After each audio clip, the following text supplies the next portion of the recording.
Quick! What are you doing right now? What? Stop! Before you do anything, wait. Are you already recording the podcast? Shit! I'm too late. Matt!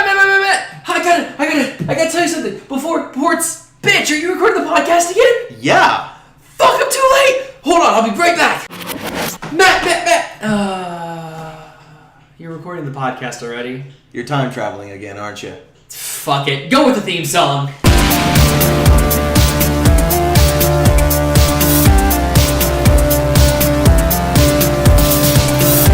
And welcome back to Digital Leftovers. We're back after a minute. It's been a minute.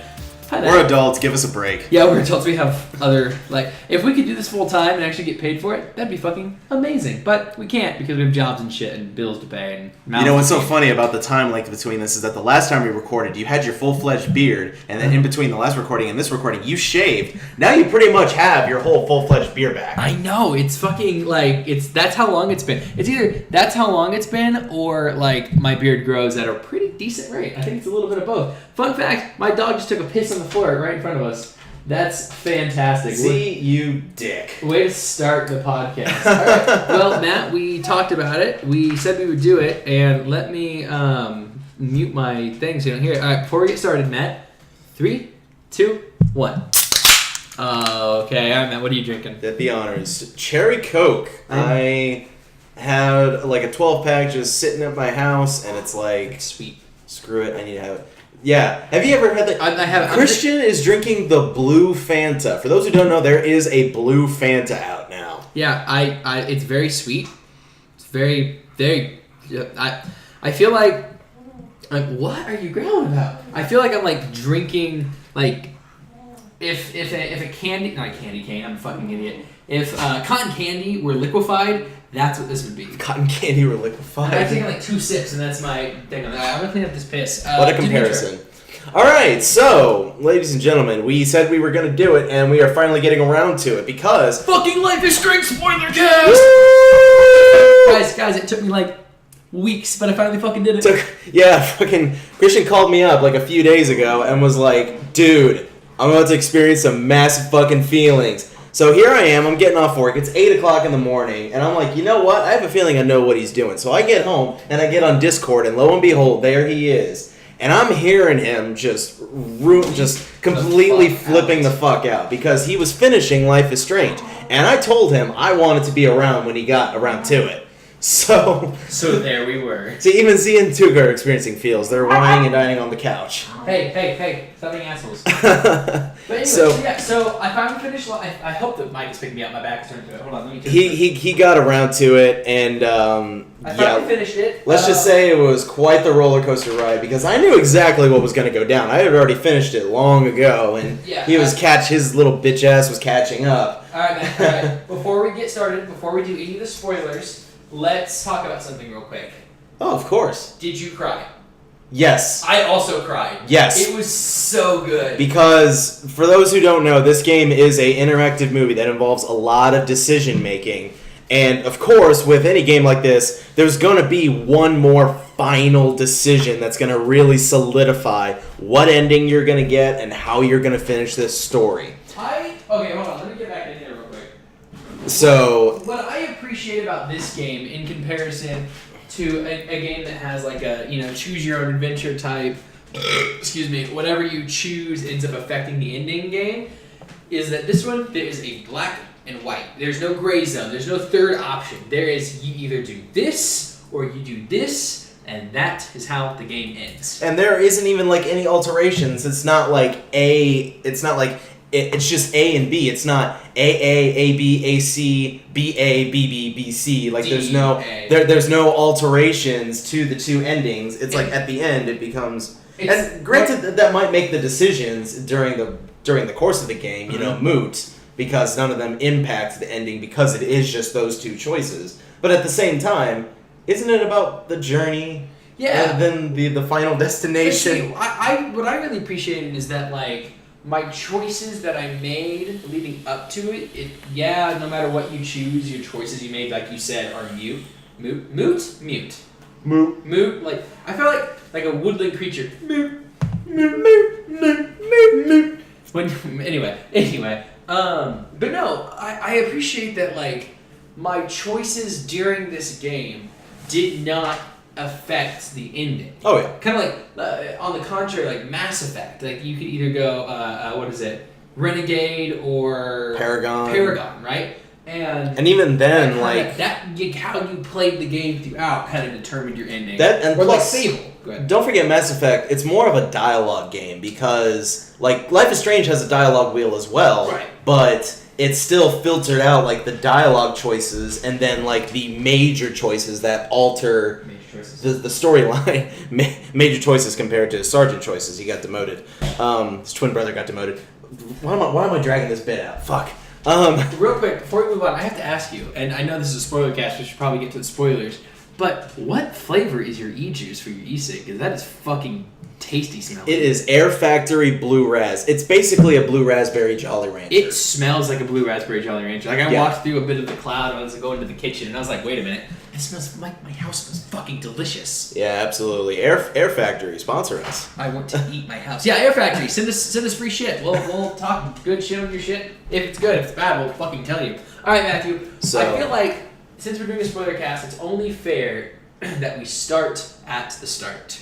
Since we are dedicating this episode to the entirety of Life is Strange because I think we had such a massive, experience with it, and with some topics that are kind of timely now that I'll bring up later, makes this game, even though it's 2 years old, relevant again because there are a lot of comparisons. What was that? Back a little bit. Right. The mic is picking, the mic is picking both up like. It's getting loud. Okay, yeah. Apologies, people. But this game has such a massive impact. It honestly, if I was playing it during the time that it was coming out, like 2015, as episodes were coming out, I honestly would consider it like game of the year because it would have gotten my vote. It's such an impactful story. I wish if it came out now, it would still just be as relevant, if not more relevant, because it touches on so many things, with teen angst, depression, and even suicide, and really dark shit. 2015, where the fuck were we in 2015? Where were we at? Yeah, where were you, where was I? I was graduating college, and then I was hunting for a job. I think, was that my last year at K-State? No, 2014 was my last year at K-State. So I was at Washburn. I feel like I would have been like, ooh, if I would have played that game when it was coming out. I honestly didn't know it would come out until when I started playing it, which is really bad because it's really fucking good. Yeah, it was late 2016 that I heard about it, and by that point it was already wrapped up, and it was I felt like I was a little late to the party, but that being said, nah. So before we get into it, I want to give a little nod because God because I see. I was confused on what you were doing, and now I understand. You a little nod. Yuck. I'm like, oh, I know what he's doing. Go ahead. Because the game dev behind Life is Strange is Don't Nod. That's DONTNOD. It's like sure, why not?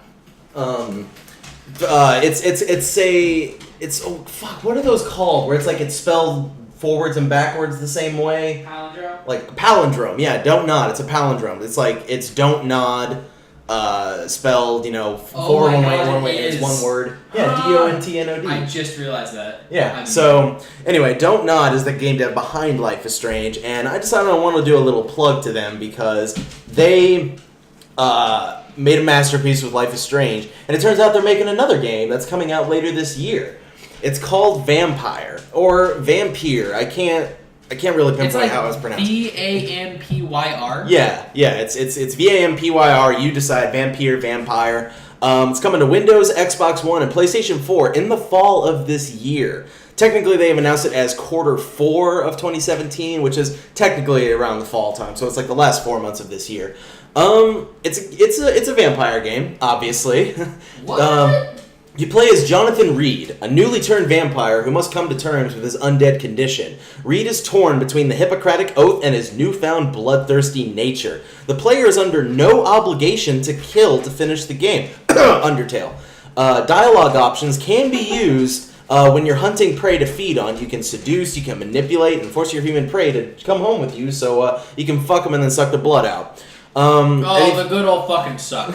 So, blood's a major currency in this game. It replenishes your strength and levels up your lead character, so there are role-playing elements. There are weapons and supernatural abilities when you combat enemies. London is it's like a fictionalized, semi-open world. There are 4 districts, all amenable to destruction, should the average health of his citizens diminish.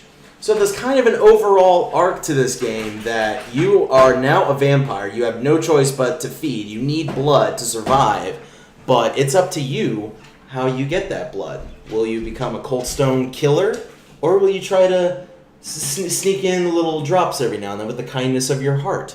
So that's coming out later this year, and it's by the people who made Life is Strange. So do you think it's gonna be like Life is Strange, like a explorative, kind of like a Telltale type game, or do you think it's going to be like a totally different thing for them? I'm thinking it might be a little bit like Life is Strange because, it is Telltale is more just, point and click. There's not much in the way of exploring and walking around. Life is Strange is a full-fledged, third-person shooter vibe to it because you're able to walk around and explore the world. Like you said, there's a world. Yeah, exactly. So I'm thinking this game might have that, but I'm thinking that there might be a little bit more to it because this game is saying it's going to have combat. So I'm thinking, it might be a bit more fleshed out in its explorative elements, and there might be, some hack and slash, or it might be, a third-person shooter type. In the ways of Witcher or Horizon Zero Dawn, although not as open, but potentially that's something else that could enroll. But I was looking into it, and it seems interesting. And if it's by the people who made Life is Strange, I will definitely be doing more research on it as it gets closer to fall 2017. All right. Now, let's begin the talk on Life is Strange. Today, we predict the future. I'm predicting we're starting our spoiler cast. Alright, so real quick, I just want to give 3 scores real quick. Steam, the overall Steam score of Life is Strange is a solid 10 out of 10. Microsoft gives it a 4.7 out of 5. GameSpot gives Life is Strange 8 out of 10. It released January 29th, 2015. Like you said, it's Don't Nod Entertainment. Oh, it won a BAFTA Game Award for story. BAFTA? As it fucking should have. Oh, yeah. Speaking of, there was a thing on BBC Earth about the lizard that was getting attacked by literally 100 snakes. Yeah, and it was chasing. It's like a 5-minute video of just the snakes chasing this thing. That video won a BAFTA for best natural feature or whatever it was. That's fucking cool. All right, so let's talk about it. Episode 1. Yes. So you play as Max Caulfield, mm-hmm. A girl who's sitting in her photography class. It's shitty, yada yada. It goes through. She goes to the bathroom, and she hears a domestic, a little fight. One thing I wanted to pinpoint about characterization is I liked Max right off the bat. Yeah. As soon as I started playing as her, because granted you start out in the dream sequence, with the storm and everything, and even during that period, she's kind of thinking to herself and she's talking, but right off the bat, I could tell I'm gonna like this girl. She's not going to have any moral ambiguity. She's just a laid back, high school girl who's going into her first year, at this prestiged, academy. So I'm going to say that, she was a very likable person right off the bat. So anyway, the story that, she gets a little stressed with her photography class, which is being taught by Mark Jefferson. Great guy, Mark Jefferson. Wonderful guy, Mark Jefferson. Great fucking guy. Good teacher. And she just needed a breather. So she goes out of her classroom, and episode 1 pretty much this is within the first 5 minutes. Yeah, you get this immediately. You get a little scene, during this photography class, but then after a while you get the intro credits, and also the soundtrack. When she puts her earbuds in for the first time and you hear that. That's so. It's good. it's To All of You by Sid Matters. Mm-hmm. I listen to that almost every fucking night going to work. I was about to ask you how did you know that? And then I realized probably because you listen to it a lot. Oh yeah, I have the entire soundtrack on my phone. And that first song I knew as soon as I heard it. And as you are in control of Max walking down the hallway, all the credits roll, it's I knew I was getting into something special. I didn't know what exactly, but it was going to be something special. Okay, so you get to the bathroom, and you hear a disturbance, you hide around the corner, and there's and like the two people, it's a guy and a girl, and they're fighting about like drugs or something like that, and like someone owing someone money or some shit. Bang! No! Time rewinds, and you are now back in your fucking classroom, and you're like, the fuck. See, and that's when you realize, this game is not fucking around. Mm-hmm. Because, like, we're talking about a sequence of maybe, like, 2-3 minutes. Maybe. Where Max enters the bathroom, she goes into the corner, she washes her face off, and she goes into the corner. She sees a blue butterfly and decides to take a picture of it. She's a very photogenic person, and she, likes taking pictures of literally anything if it looks good. So she's there taking a picture out of sight, and then a guy walks into the woman's bathroom. Oh yeah, he walks in first. Yeah, he's in there, has no idea that Max is not. He doesn't know Max is there. Kind of hiding in the corner. Dogs. Dogs. Hey, do you mind recording time? You guys mind? Dicks? Dick. But yeah, just it's the pacing of how the events happen in like the next few minutes of this sequence, like it's fucking insane how quickly it takes off because Max enters the bathroom, takes a picture of a butterfly, guy walks into the woman's bathroom, and already, at that point you think you're already asking questions. Why is a guy in the woman's bathroom? What the fuck is he doing there? Dog toy. That's so toy. Yeah, I guess for those who don't know, that is a fucking dog toy. But yeah, guy walks into the woman's bathroom, and it's like you think at that point you're already thinking something is up. But then another girl walks in, looking all kind of punkish and everything, and I fucking love Chloe. She is a loud. We don't know it's Chloe by this point. I know, but we know it's Chloe. We are so excited to go into this because we fucking love it. I understand that. But yeah, she walks in and she starts talking shit up with this guy, and literally they trade off like 5 or 6 lines apiece, and then out of nowhere he pulls out a gun. No questions asked, just shoots this girl point blank. Mm-hmm. And then you as Max, spot all this. And you're human instinct, I think, because she's a person who likes to help people. Mm-hmm. She wanted to try to stop it, but something interesting happens. She not only prevents it technically, she rewinds time back to where she's back in the photography class. And at that point, you're like, Groundhog Day, fucking much. So, but yeah, you fucking rewind, and you're in this. You're back in your class, and it's like the last 10 minutes never happened, and it's like at that point I was like, what the fuck? I was hooked at that point because I know where is this going? You told me there was a time traveling element, but I love how it was introduced and how it was introduced so quickly into the game. Yeah, showing that it was going to be like this is a staple of the game. It's like sometimes you get like a really cool mechanic in a game. Nice job, hopping in the chair.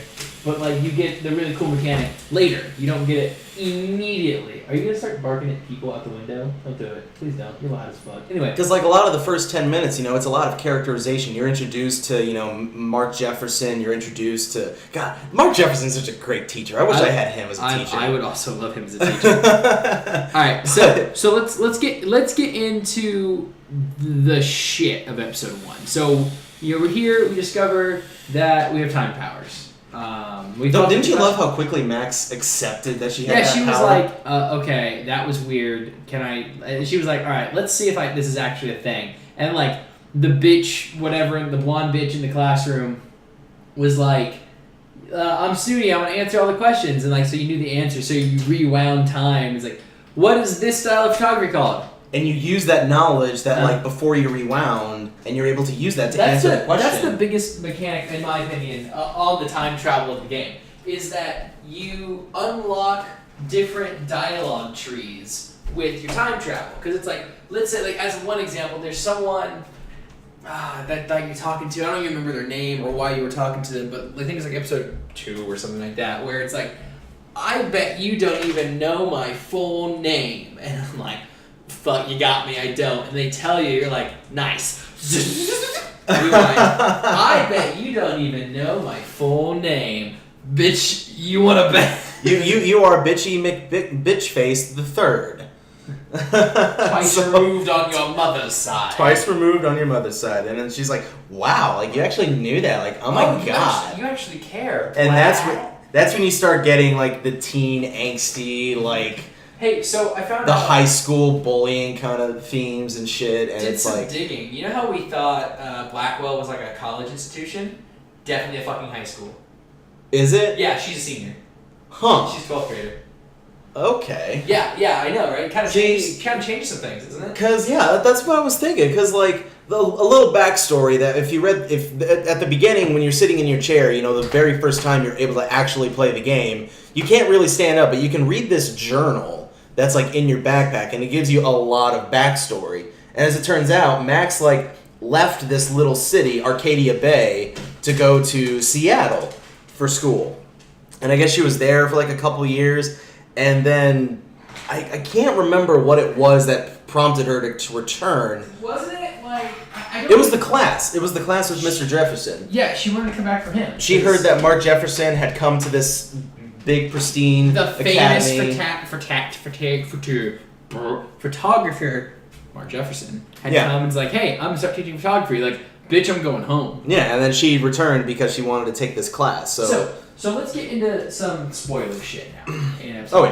All right, so episode 1. What happens? Fucking, we discover that we have time travel.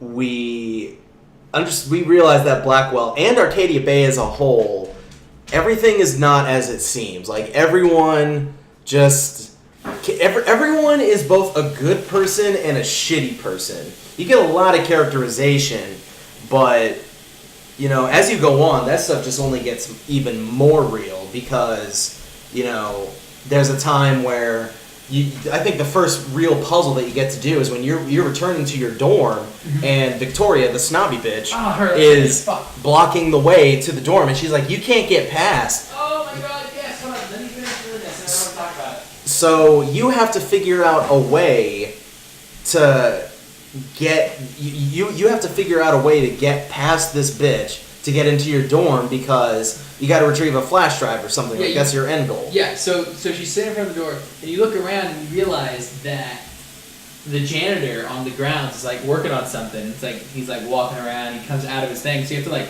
wait for him to come out, and you have to like you drop the paint. TLDR, you end up like dropping paint on her and then turning on the sprinkler system to get her wet. She's like, yeah, ew, out of here, man. It's like, you have to scare her off by fucking exploring this little board that you're on, kind of figuring out what's going down. Look at the events that are unfolding, and you have to determine like what is the best course of action to get this girl to move out of your way. And so you have to really pay attention to this kind of shit because this is like the key part of the game is that you use your rewind power to kind of constantly rewind this cycle of events to figure out what everything has happened. And that's when the Groundhog Day shit really kicked off because like how in the movie he tries to prove to his photographer girlfriend or wannabe girlfriend like this woman's about to drop a pile of plates in like 3 seconds. So it's like it's the same thing with this sequence that it's like, okay, the janitor comes out with the paint, and then 10 seconds later he climbs up and he hangs it on the scaffolding. Mm-hmm. So how can I make the paint fall from the scaffolding? And it's like, oh, look for a bolt or something that you can loosen. Mm-hmm. So you go to the paint bucket, rewinding so that no one sees you. You sneak in, you unscrew part of the bucket, and that alters the future. It's a very small detail. Okay, so in that series of events, the first time I did it, I honestly expected it to go a completely different way. I expected us to succeed in our goal to fuck her up, but I also thoroughly expected that we were gonna somehow like endanger the janitor and like fucking kill him or something. Like, yeah. Okay. Fucking Samuel. I did not do as much Samuel digging as I wanted to. Yeah, same here because like I don't know, but he was a good creep. Like he was a well-written creep. He's a creepy looking guy, but all he wants to do is maintain the school, do his job, and feed the squirrels. Feed the squirrels. That's all he ever wants to do, and you find that out later on. But like at first, this is where like you're still just kind of exploring the school. You're not getting into like the mystery of it. Which nothing's actually happened mystery wise yet. No. In episode 1, like you kind of get like a taste of the mystery at the very end of episode 1. Oh, fuck yeah. Because the Rachel posters are always there. They were always there. You never really... Like, Max might mention them in passing, but it's just kind of like, oh, that's just a thing. You don't think that's anything to do with the plot. When you start off the game, like, as you're walking down the halls of this school, you notice that there are an eerily large amount of missing posters all around the school of this girl, Rachel Amber. And it's like, nothing is put in frame unless it's for a reason. So, yeah, this if you're game is very intentional with everything it does. If you're a prime storyteller, you know that that's going to come into play later on. Like, that could be the majority of the story. That's like the main thing that you're supposed to figure out in the story. But regardless, it has something to do. Because you don't start this mystery right away. Because what happens next in episode 1? You know, after you're with your best guy friend Warren, you guys are major dweebs. You can tell you right off the bat. You know Warren is into you. He is so into Max. He wants that Maxine D. Maxine D. What's this, a Fuda now? Yeah, no. She's gonna like whip it out, and he's gonna be like, "Oh, me too," and they just touch tips. Like that's how it ends. God. That's the alternative ending that we all miss. Digital Leftovers, everyone, where we give everything penises. Digital Leftovers, sponsored by Rule 34. Rule 34. So anyway, the first, you don't really get to know your main partner in crime throughout the events of the whole story, but you do get to know Warren quite a bit in the first half of the first episode. But then, after an encounter with the crazy guy who shoots the girl in the bathroom, Nathan Prescott, who, for those who don't know, he is just another rich, snobby kid. And compared to Victoria, who's the other rich, snobby bitch, Nathan is kind of a psychopath. Kind of? Subtly, to put it subtle. So, anyway. Nuts. Oh yeah, hell yeah, he's very nuts. And you get to witness that because, like, later on, you run into Nathan and he is already threatening your shit. He is all up in with you. And for whatever reason, you know, you can't pinpoint why he is, because, like, you know, he didn't see you in the bathroom. You know, you could have told the principal on him. That's like the first major choice is whether you tell the principal or not. Did you? I didn't. I did. That was the first major choice. That after you are with Nathan in the bathroom, and that's the one thing that I think we completely overlooked, is that when you first discover your time travel, you know, you go to the bathroom and it's like, I gotta save this girl. I don't know who she is, but I'm gonna save her from getting shot. So during those course events, when you know that that's about to happen, you pull the fire alarm, and that saves both of them. Oh yeah, the girl knocks Nathan the fuck out, takes off. Nathan takes off, hides the gun, and then everyone is dismissed from the fire alarm. Mm-hmm. So after that, you know, you can talk to the principal, and he will ask you, you know, what's going on? You know, why is there a fire alarm when there was no fire? And it's like, why were you in the bathroom? And it's like, I just wanted time in the bathroom. You know, just so on and so forth. Like, you can't fucking tell anybody. Like, by the way, I control time. Like, yeah, what? That's definitely one of the biggest things. But yeah, no, that's like the first major thing where everything takes off is you saving this girl, and you find out later on who that girl is. And who is she, Christian? She is Chloe, your best friend from growing up. Yep, that is Chloe Lamb. I think that's her last name. Chloe, I forget it. I'm looking it up. I completely forgot. But yeah, you get into a little tussle with the psycho kid Nathan later on. Warren comes to the rescue, gets the crap beaten out of him. Price. Chloe Price. Wow, how did I completely forget that? Huh. So during this little encounter in Nathan, Warren comes to your rescue. You know, your best guy friend really wants to put it in you. And this blue-haired chick who you saved in the bathroom comes driving up in a truck. And he's like, Max, get in! And that's when Max gets her first full-fledged clear view of this girl and realizes it's her best friend from her childhood, Chloe Price. So she immediately gets into the truck, and they take off, leaving Nathan to still kick the shit out of Warren. Which, I'm not going to lie, that kind of bugged me, but at the end of the day, sorry, it's like, Warren. You still wanted the D though, so whatever. Oh yeah, he was being a hero, big time, major big time. But yeah, that's like when things, you know, they were already turned up to 11. This is when they go up to like 13 or 14, because you know that's when you and Chloe are like reunited, and you immediately start chatting it up in the truck as you're driving away. So, like that's honestly, like, that was for me, like, the pinnacle of episode 1, because the rest of it just seemed like rebonding with Chloe. It's just as important. It was like filler leading up to the, oh, by the way, here's the mystery. So, the mystery... Because you also find out at Chloe's house, like, there are a lot of big things that do happen at Chloe's house. They just didn't seem as important as like the moment thing. when you reunite with Chloe and discover your time travel ability. Because like you discover Chloe's the one who's printing the Rachel Amber wanted posters. Because it turns out she and Rachel were actually friends. And then you find out what's his face? The security guard in Life is Strange, David. Yeah, David. Yeah, the head security at Blackwell, the academy, is also Chloe Price's stepfather. Her mom works at the local diner, and her stepdad is the head security guard at Blackwell Academy because her actual dad died in a car crash when Chloe and Max were like 10 years old. Chloe's never been the same, and that's honestly what kind of started their lifelong diminishing of their friendship because something episode 3. Yeah. All right, we'll get to that. What's the major thing in episode 1, Matthew? So, I don't know. Is that like an opinion thing, or like do you have something specific in mind? We figured out I was thinking David's kind of an asshole, right? And we see him as an asshole before we find out that he's Chloe's stepdad. Yeah, after Chloe takes you to her house, you're like, you don't know much. Like you just know that she lives there. You don't know with who besides her mom. You know by this point that her dad died in a car crash. She's her best friend. She already know that. But you don't know who her new stepfather was. But when he comes home, that's when Chloe reveals, oh yeah, by the way, my new stepdad. My step douche is home. It's step douche. I love how he calls her. I know she calls him step douche. But yeah, because like things took off there as well because David like politely knocks on the door and then comes in and discovers that Chloe's smoking weed. And at that point, everything's in full-fledged picture. Everything's in frame that you know Chloe's still in town.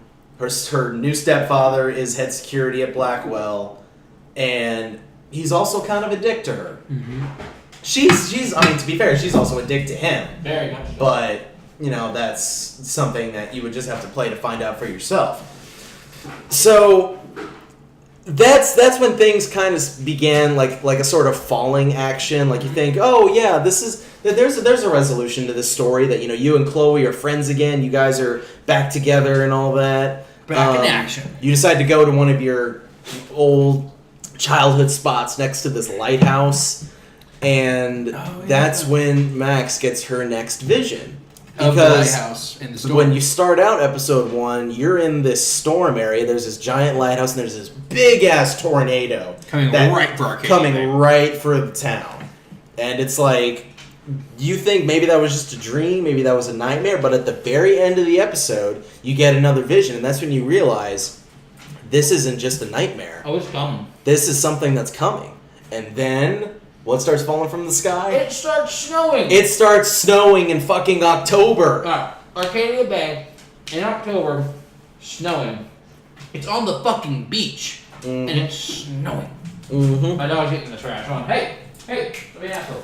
Like, and that's the thing. Episode 1, which is free, by the way, kind of slows to a crawl at a lot of points in the story.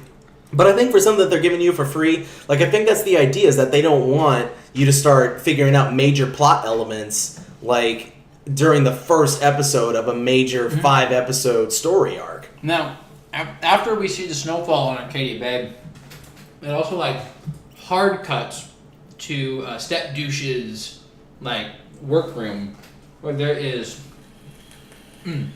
sorry, I'm eating. Where there are files, like red notebooks, red like folding, like 3-ring binders. No, that's not David. There is a shot of David's workshop because you find out. Because here's the thing: during that final thing, like you really start to figure out what the fuck is going on because it's snowing. Max just had this weird ass vision, and now we're starting to get panning shots over everyone that we've met so far. Because you see Warren, who just got his ass kicked. He's all bruised up. Nathan, the snobby kid, the snobby psychopath, and Victoria, the snobby bitch, they're hanging out. And Kate, we forgot to mention Kate. I love Kate.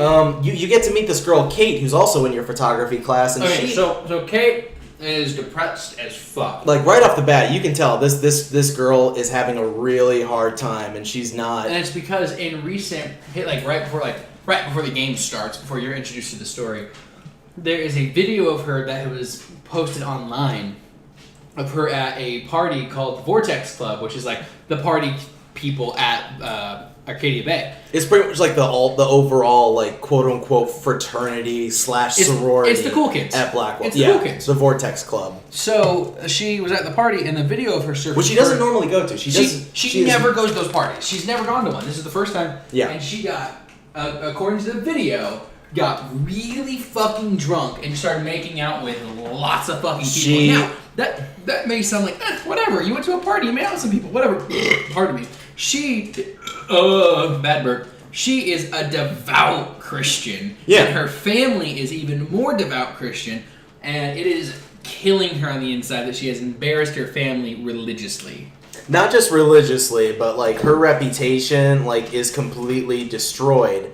And that's the beauty of this game, is that we're still, talking about episode 1, and we've covered maybe like 5 different story arcs that happen that kick off in the first episode.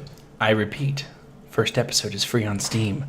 What do you have to lose? It's like download it. It's like 2-3 hours long, and then each other episode, some are longer than others, but like in the first episode, I'm not gonna lie, that's what really got me interested, was the fact that they are introducing so many different like storylines, and it's like, how the hell are they going to get all this resolved in the next 4 episodes? Yeah. So that's what really got me hooked, was that there's all this shit. There's the missing girl, Rachel Amber. There's the fact that you're getting, you're reuniting with your best friend. You find out who her family is. There's this pristine photographer who mysteriously shows up and starts teaching a class at this academy. Everyone seems to be a piece of shit and a good person at the same time. Yeah. And it's like, what is that supposed to mean? Then there's also the freaky nature elements that you get right off the bat. There's the creepy visions, which have something to do with each other. Then you also have Kate, this girl who Max is kind of sort of friends with, but I would say they're like friends. They're like they're past acquaintances, but they're not like buddy. You know what I mean? They're friends. That being said, Max still gives a shit about her. Like she still wants to like help her and talk to her. She understands. And you as the player, kind of get that inception of wanting to, help this girl. So, again, this all happens in the first episode. So, at the end, you get all these panning shots, there's a very emotional song happening, and you get to see all these people that you got to meet, and it's like, I started to wonder, why are all these people, so relevant? Why are they giving us shots of these people that just seem like background characters? Yeah. Yeah, because, when a game or even a movie or a TV show does that, they frame things for a reason. They put things in there for a reason. I like to call them all, little mini Chekhov's guns. Because the Chekhov gun principle? What's that? Like, say you're in a Western, and there's two cowboys sitting across from each other. One of them pulls a gun out and puts it on the table. You can bet your ass that at some point during this movie or whatever you're watching, that gun is going to be fired. Oh, yeah. So with that, I like to expand that outside of guns and weaponry and just overall plot elements. Anything that gets introduced is gonna come into play later on. It's probably my favorite literary term. I fucking love it. Okay. So that's what got me thinking. At the end of episode 1, that like we're getting introduced to all this shit and all these people for a reason. I'm gonna keep playing. Move on to episode 2. Episode 2. So we see the end of episode. We see the file of all of these. Oh yeah, the final files. scene at the end of episode 1 is you see the files of people. It's like, I think there's one of Chloe. There's all one girls. It's Chloe. This Max has one, right? Yes. Chloe, Max, and then it pans off to a couple what's the fuck we just talked about, her suicide chick. Kate, and then the Kate's the one that they just that's the final scene, is that you see all these red folders with all these girls' names of students or just females that are in Arcadia Bay. Rachel's in it. You see Rachel Ambers. You don't know who these are. Yeah, you just see Rachel, Max, Chloe, Kate, and then Kate's the last one. The final shot is an ominous hand. You don't know who it belongs to, taking a red binder, closing it up, and it has Kate's name on it, and he slides it in next to the others. See, the reason I said in the beginning, not the beginning, but a while back when I was like, oh yeah, and then you see David's office, I honestly thought that was David keeping surveillance because Chloe mentions like, oh, my step douche takes surveillance. I know he does. He watches everybody. So I assumed that was the case that he was because like, during that ending everybody. scene, you already get a shot of David, who's looking over these pictures, and you can tell that he's doing an investigation. And he was being a dick to Kate in at one point in episode 1. You also that's another major thing. Like that's the next point in Kate's story in episode 1 that you see Kate getting bullied by David, the head security, and he's just asking her all sorts of questions, and she just doesn't want anything to do with it. Fuck you, dude. I'm exactly. sad and depressed. And that's another major choice is that you can either intervene or take a picture of it. So I think I intervened.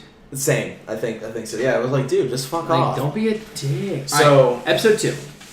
Yeah, at this point, you pretty much get a main introduction to all the story arcs, and episode 2 is when, I'm not gonna lie, everything just kind of kicked off. So episode 2 is called Out of Time, and I thought that was very ominous. Ooh. Yeah, because you know those promos that you get before every episode. Next time on episode 2 was the train scene. Was it really? Yeah. Wow. Oh yeah. So you get so what Matt's saying is that was in episode 2.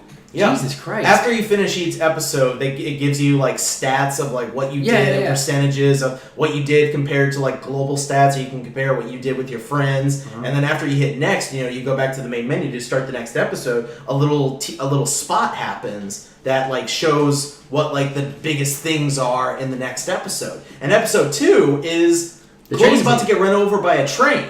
Yeah, I was like, how the fuck is this gonna happen? Is that's supposed to be a climax or something? We're just in episode 2 of this shit. You're already gonna... my thought was you're gonna kill Chloe again? Fuck you. So, episode 2. So, fuck, how's episode 2 start? Because I've got, I've got the episodes, 4 and 5, fresh in my head, because that's the ones I most recently played. Probably my favorite, most innocent, I repeat, innocent puzzle in the whole game. Because you're in the diner, and you tell Chloe about your time travel ability. Is that episode 2? Yeah. I thought that was later. That's the very first thing you do in episode 2. Really? Chloe comes into the diner, you guys sit down, and you're supposed to prove to Chloe that you have this time travel ability. So that's the puzzle where you have to guess what's in her pocket, and you have to get specifics. Yeah, because see, you told me, because you were on Discord with me when I did this one, and I was like, oh, I saw what was happening, I was like, oh, I know exactly, I knew how to solve the puzzle like that, okay, I'm gonna have to get specifics. My thought process was, alright, I'm gonna need specifics on 1 or 2 of these things, so I studied 2 of them, and I was like, got it. She's like, holy shit, Max, that's amazing. Alright, what else? And I was like, yeah, because because there are 5. You're supposed to guess what's in her pockets, but not just what's in her pockets. How much? What does it look like? It's specific details. There's a parking ticket. You have to tell her what time she got busted. What date it was. Yeah, what date it was. You got pocket change. You have to give her an exact number. How many cents? There's a key with a panda thing on it. You're supposed to guess what kind of animal is tagged. And then she had a pencil or something. I don't know, a writing utensil. I don't know cigarettes. How many cigarettes are in the box? That oh my god. At this point, the game is still kind of there's a mystery to it, but it was still pretty innocent because with puzzles like this, you don't think of what happens later on. When you're first playing this game. Holy shit. So, but yeah, you're supposed to prove to Chloe that you have this ability. But here's the shocking part. They don't really go much into Rachel or any of the mysteries going on at Blackwell because Chloe just wants to show you the junkyard. She wants to show you. She's excited to have her friend back. Yeah, she wants her friend back. Especially because her friend it's fair to say the friend that replaced Max after Max ditched out on Blackwell is gone, and she doesn't know where she is. So yeah, she's worried and she's sad about her friend being gone, but she's also excited that her other friend is back. She's relieved that Max is back. And you get that pretty quickly, kind of like a punch to the face, because as you guys are leaving the diner, who calls Max? Kate, because she's like, oh hey Max, I'm sad and depressed and stuff, and you have to oh yeah, because I remember that part because it was Chloe, you were hanging out with Chloe, and then Kate calls and she's like, are you gonna take that? My best friend's back, from the dead. And that's the first major decision of episode 2 is do you answer the phone or not? Call? Fuck yeah, I took the call. I also took the call. Fuck yeah. Because, like, I'm not only thinking, like, what would Max do in this situation, I'm also do? thinking, like, what would I do if I was with my friend? Right. Someone and calls. Chloe understood later. Like, she was like, I get it. Like, because you explained the Kate situation to her, I think, in, like, episode 3 or something, and she's like, well, I'm glad I took the call, too. It's like, fuck you, you glad I took the call, you dumb bitch? Yeah, exactly. But yeah, shit like that, you know, is what drives the Kate story, because the Kate story is resolved in episode 2. It's resolved one way or another. Exactly. That's the first major mystery that you are supposed to solve. Oh, that's right. It's like, who put the video up? Yeah, who did the video? Who's the one that's like cyberbullying Kate with the video? Yeah. And we all think it's... Because, like, later on, you know, after the junkyard scene, we'll come back to that in a sec, you talk to Kate in her dorm room, and she explains how after that party, she was taken to the hospital, and she was found in, like, a white room with lots of lights, and there was a voice talking to her. She couldn't tell who it was, but... She thought it was a hospital. Yeah, she thought it was a hospital. Which, okay, we're doing a spoiler cast, so we're gonna... Thanks, Adino.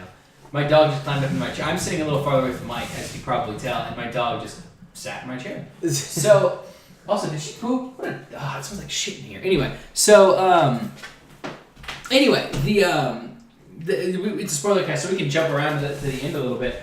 She's in the dark room. She's in the fucking dark room. Oh, yeah. That's what it was, and I didn't realize that, playing, because I'm like, oh, well, that's a very reasonable memory to have after blacking out drunk at a party. But she did mention that she, like, felt like she got bit by something in her neck. I'm like, bitch, you were drugged. You were fucking drugged. You got a needle in the neck. Yeah, exactly. Which, fucking... Like, right off the bat, you start to think, who could do this? And lo and behold... Who's got the access to just casual drugs lying around? Well, and the money. Let's look at the wealthiest person that we've been introduced to in the game so far, Nathan Prescott. Immediately, Nathan Prescott was already a douche. Like, he shot your friend, you rewound that, didn't let it happen. He threatens you, he threatens Chloe, he fights Warren, so you know he's a douche. So it's like... He's a psychopath. The writers of this game have already set us up to not like Nathan. Give us, like, evidence that's like, oh, the douchiest person you've met so far. Because something you mentioned I thought was really interesting at the beginning of this was, in this game, everyone is both a great person and a shitty person, except for Nathan Prescott. In the beginning, he does have a later, like, redeemable moment. But, later. Way later. At the end of the fucking... Because, can I do a little foreshadowing for a sec? I'm gonna put up a big imaginary sign on the wall here, and I'm gonna smack it. Just right there. It says scapegoat. Can we just say scapegoat? Because when you find out later on who's really behind everything, I mean, oh my god, I almost shit my pants. I did shit my pants. And it was such a cool... Because that was at the end of the episode, right? Yeah. When you discover the thing. Because here's the thing. Here's what happens. This game treks across the line from sci-fi adventure to drama to teen drama to mystery to murder mystery, all in fucking one. This game is so many different story arcs, and it's so many different genres. It's a fucking mystery. It's a buddy drama. It's a buddy cop drama. Two brothers. Two sisters, two lesbians. Man, I wish you were more lesbian than you were. Anyway. So, yeah. Okay, no. We've all seen the Rule 34 of Chloe and Max, right? We've seen it. Okay. You play this game, and I would be surprised if anyone didn't think that there was going to be Rule 34 of this game out there. Everywhere, and I love it. I fucking love it. But yeah, episode 2, we start to get a little more progression into the Kate story. Mm-hmm. But first, we've got the junkyard scene where a lot of shit goes down. Yeah, so you go to the junkyard scene and you find out, because that's when she has a gun, right? You find out Chloe stole one of David's guns. Yeah, she's got a handgun. In episode 1, when you explore the house, there's a handgun. You see the gun. You see David's gun locker in his workshop, and you see that a gun is missing. At that point, you don't know who has it, but in episode 2, when you go to the junkyard, Chloe reveals that she has the pistol. So you guys do a little innocent target practicing. You like, have to go find like 6 fucking bottles. Fuck that puzzle, by the way. Fuck that, because there was a really cool moment in that puzzle where like I went to the one that you had to like use the plank to bridge across, right?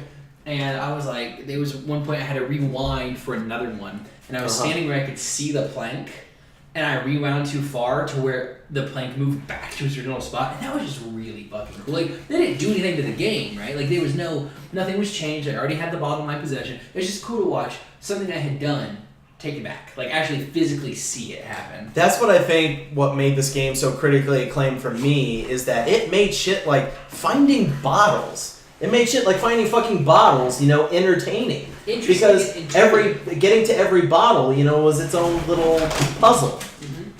So anyway, a little cute little innocent scene. Chloe stole his gun. It's like, I want to shoot some things. Get some bottles. So you get 6 bottles and you line them up and Is that when what's his name pops up? Yes. Is it? Later on though, but that's after the No, I think that's before the train scene. For those who have actually played this game and are just listening to our opinions on it, it's been a while since I've played it, and I know Christian just finished it. So forgive us if we get some plot elements out of the way. But we know episode 2, Frank, the local drug dealer, the dealer of Arcadia, the Heisenberg of Arcadia Bay, shows up, and it turns out Chloe owes him some money. Yeah, and from what he acts like is a lot of money. Yeah, it sounds like it's quite a bit.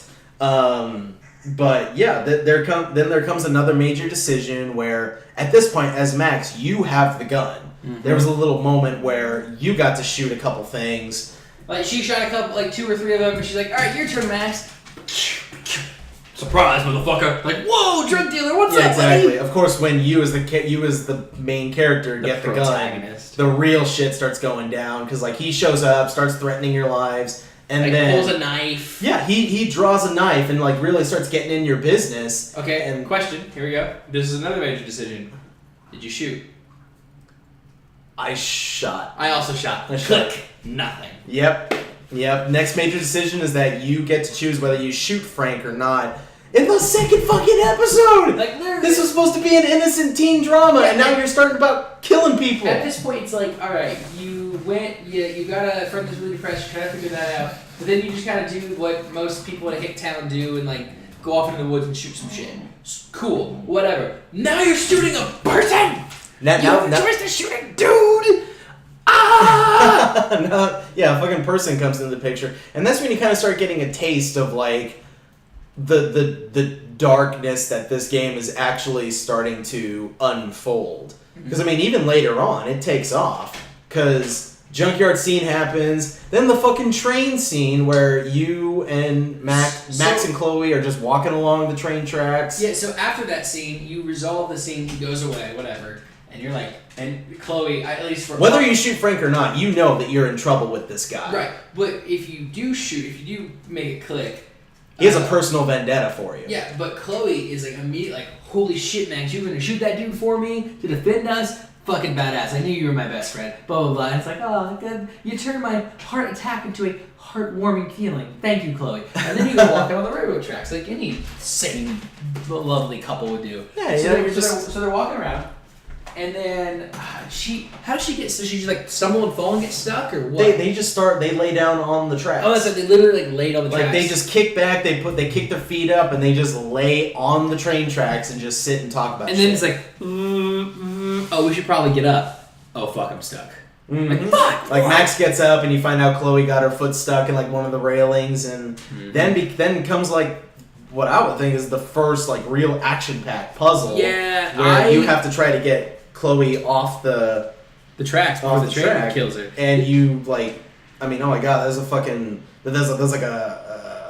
little hut nearby that has like train controls and tools and stuff in it, and like during this whole process, you have this train barreling down towards Chloe, who's still on the tracks, and like you have your ability, so you can keep rewinding. Get the train to go back. Yeah, to keep the train from going back. And did you ever once just let the train come? No, I didn't. See, me neither. Because at this point, I just loved Chloe too much. It was one of the moments. It was one of those moments where I was like, all right, I actually care about this character. And it was only the second episode. Mm-hmm. Literally, it was the second episode, and they already made me care so much, not only for the protagonist I was playing, but her friend. And like all the people, like I cared about Kate, I cared about Chloe, I cared about Max, and that was about it at that point. That's what made the story so awesome at this point, is that they actually made you care for these people. Mm-hmm. Like in the first 2 fucking episodes, that you have feelings for these guys, and it's like, that's how you know a good story is in. Like, I mean, there are so many movies out there that like do the same thing. Fucking Gurren Lagann with Kamina, and it's too fucking soon for that. But yeah, just if you're able to make a likable character in the first few episodes of something, or anything really, it doesn't have to be episodes, mm-hmm. but you know, if you make someone likable right off the bat, you know, people are gonna flock. Yeah. And like that's a sign of a good game, no matter what it is. If a game can make you genuinely like care about a character's well-being enough to, as an example, it's a video game, so clearly it's not going to affect us actually in any way, shape, or form, but to not let the train ever get close to her, as an example. You care enough that's like, okay, I can't even see what happens when she gets hit by the train. I need to solve this puzzle. The train's close, but it's actually like 100 yards away. Fuck! Rewind. Mm-hmm. Mm-hmm. So that was a really great puzzle. Probably peak moment number 1 of 2 in episode 2. Mm-hmm. Because that whole scene kind of comes to a close. You know, you don't really think at first why Chloe got stuck on the tracks. You don't really think. No, it was just an accident. You're just like, oh, it's an accident. Okay, it's Spoiler Town. We can talk. Can we just say what's happening? About, holy shit! You saved Chloe, and the universe is trying to fucking kill her. Yeah. It tries throughout every episode to kill her, and you have to save her. It's the main thing of like. It's the main thing about what this game goes into later on is chaos theory. That literally chaos theory is just that, chaos. However, there is an underlining principle to chaos theory that actually brings everything together, is that whether chaos happens or not, the universe is going to try and course correct things. Right. It's like the universe was going to kill Chloe. That was for sure, because that's what happened in the very beginning. That was her fate, to be shot by Nathan. To die. You prevented it, so now the universe is like, oh wait, that's still supposed to happen, dog, so I'm going to go out of my way to do it. Major spoiler alert. That's what the storm is! Yep. Oh my god. I think it, like for me personally, I think I figured it out about episode 3. So when I like started putting it together, it's like, because with the train, I agree. When I played the train scene, I was like, oh, Chloe just got stuck. It was just an intense scene that, you know, shit happens. Yeah, it's like, oh, you got stuck, we saved you, we're moving on. Great. What was the life-threatening scene in 3? Life-threatening in 3? Yeah, what did we have to save Chloe from in 3? I cannot remember. Google. Why can't I not remember? Google. But anyways, while we're still on episode 2, fucking that 2 really took off in 2 distinct ways, and we'll get into the next one in just a minute. But yeah, it's just a very subtle hint at what the overall story arc is to the entire game, like that renders the Rachel Amber mystery moot, why Kate is so depressed and why people are bullying her so moot. Like, this is the grand scheme of things that really drives the plot, you know, is this realization that the universe is trying to course correct by putting Chloe in these life-threatening situations, and it doesn't bank on the fact that her best friend has a time travel ability that is constantly able to prevent it. So no matter what, you know, Chloe would have to die. We'll get into that with episode 5, because that's not something that, you know, you want to find out, you know, halfway through the story. That's going to be, like, at the climax of the entire fucking game. Mm-hmm. So, running out of shit to talk about until we pinpoint what that moment is. I mean, well, we're going to be talking about 3 in a little bit, so we can put that on hold for later. Because I really want to get into Kate, where when Kate, you know, and that's episode 2. Okay, yeah, no. So episode 2, Kate. Let's talk about Kate, and we'll get into episode 3. Whatever. I'll two. There are a lot of moments with Chloe, but episode 2 is really more about Kate's story and how it becomes resolved. Episode 3, there is nothing we have to save Chloe from. Episode 3 is the alternative time. Yeah, when she goes back. Okay. So we'll get to that later. Episode 2, Kate. So we discover that once you do everything with Chloe, that's when you kind of start focusing on Kate, because at that point, you go back to the school and you find Kate in her dorm room, still in her PJs, and just fucking down on her fucking luck. Yeah, she's sad. She is really fucking sad, and you have to start asking her, what's going on, and then that's when she starts revealing, like, I didn't feel like myself at this party. I wasn't drinking that much at first. I only had a sip. And the next thing I know, I'm being a complete total whore. I'm making out with people. It's on the internet, so it's like evidence. There it is. And you're like, oh shit, Kate, you were drugged. And like that's an option. And that's when she reveals, that's when she reveals the stinging pain in her neck. And then Max, I at first couldn't figure it out, but then I realized what could indicate a stinging pain in your neck, and it's like, holy fuck, it's a needle. I'm a dumbass. She got drugged, and like it was like.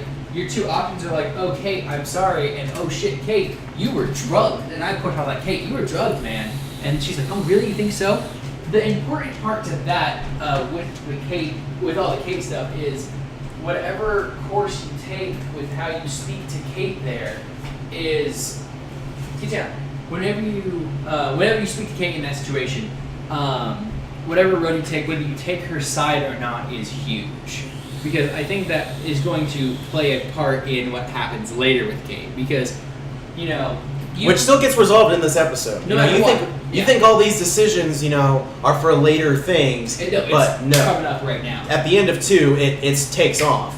So because during that dorm scene, the major decision there is to whether or not tell Kate fucking to go to the police about this. Right. Because she wants to, but you as Max, either advise her not to and look for more evidence, or you say, fuck it, go talk to the cops about this.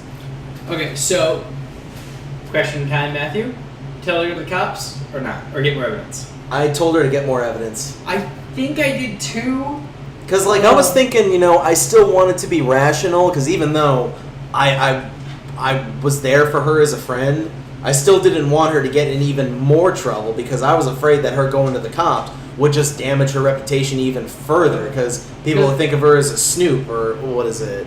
Fucking whatever, tattletale or whatever. Yeah, and it was like, if you have evidence, then go to the cops, you're fine. And she didn't really like that, because she wanted to go to the cops immediately. Yeah, no. And that's what I was thinking, that's what prompted her thing later on, because, I don't know if it happens in the same day or not. No, it's the next day. Because the last time you see Kate before the thing, which we're going to about to talk to, is you're walking to class, and she's talking to Mark Jefferson. And you don't really hear what happens, but she's like, and then she starts crying, and she just storms off. And you're like, oh God. If you get there in time, you're able to hear a little bit of the dialogue, and it just turns out, like, Mark Jefferson is just telling her, like, you're overreacting. He's telling her shit that you should not be telling a child, when they're troubled like that. Yeah, he was not of any use at all. Okay, because I was really confused, because you get a major choice after the major event that happens on who to blame. Yeah. And it was like... You were wondering why Jefferson was on there? Because, he made her cry before she went to the top of the building and tried to jump off. Because when you talk to Mark after Kate storms off, you try to talk to him about Kate. He just completely brushes it off, like, she's just delusional. Yeah, she's being a teenage girl. Yeah. And I'm like, okay, that's weird. But it's weird, but you still don't really think anything. Yeah, because I didn't hear anything that he said, so I had no idea that that he said the wrong thing. So after that, there's a commotion while you're in class. You go into class, the class starts, but like almost immediately before any lesson begins, there's a lot of chaos out there, a lot of commotion happening, and it's like you start to think, what the hell's going on? Everyone completely ignores Jefferson, who's like, everyone stay in your seats, this will probably sort itself out or whatever. And it's like, at that point, I'm like, Jefferson, I'm rooting for you, man. But I thought you were supposed to be the sweetest, kindest, most caring teacher. So Later. everyone gets out, and you see Kate Marsh on top of the dormitory building. You see her on top, this little angelic pose standing at the ledge. And as you get there, she falls, she takes a step, and plummets. She just flat out starts plummeting. Yeah, she literally doesn't do anything, she doesn't say anything, she's like, okay, commits suicide. She is committing suicide. And so you're like, fuck! I know this isn't a decision thing, but I have a question for you with this. Okay. Like, when you saw her jump, how quickly did you pop your reward? Oh, dude, it was like, she didn't make it, I think she made it to the second window. Like, second window down. Like, it was like, jump, window, no. It was kind of like, it's kind of like, say you're in a chair, the whole thing Inception about kicks, yeah, you need to get that feeling of falling. Uh-huh. It was almost like when I'm leaning in my chair and I'm about to feel the fall, like I snap forward. Yeah. As soon as I saw her, as soon as I saw gravity doing its deed by pulling her down off the roof, as soon as I started feeling that, I hit the rewind button. I just fucking stopped it. It was so, and then but something interesting happens. Yeah, no, your power starts to stop working. Yeah, your power doesn't work how it's supposed to. It doesn't go back. It just kind of freezes everything. It stops her. Like the birds are flying, the people are screaming. It's not like you're constantly hearing but you see people like looking up and reaching for her. You see Kate mid-flight, and you have to like walk through all the people, and like your nose starts bleeding. You're fuck!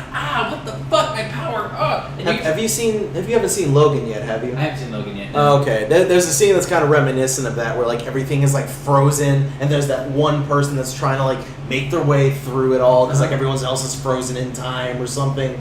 Oh my god, that's so you finally eventually get to the top, and Kate is pre-jump.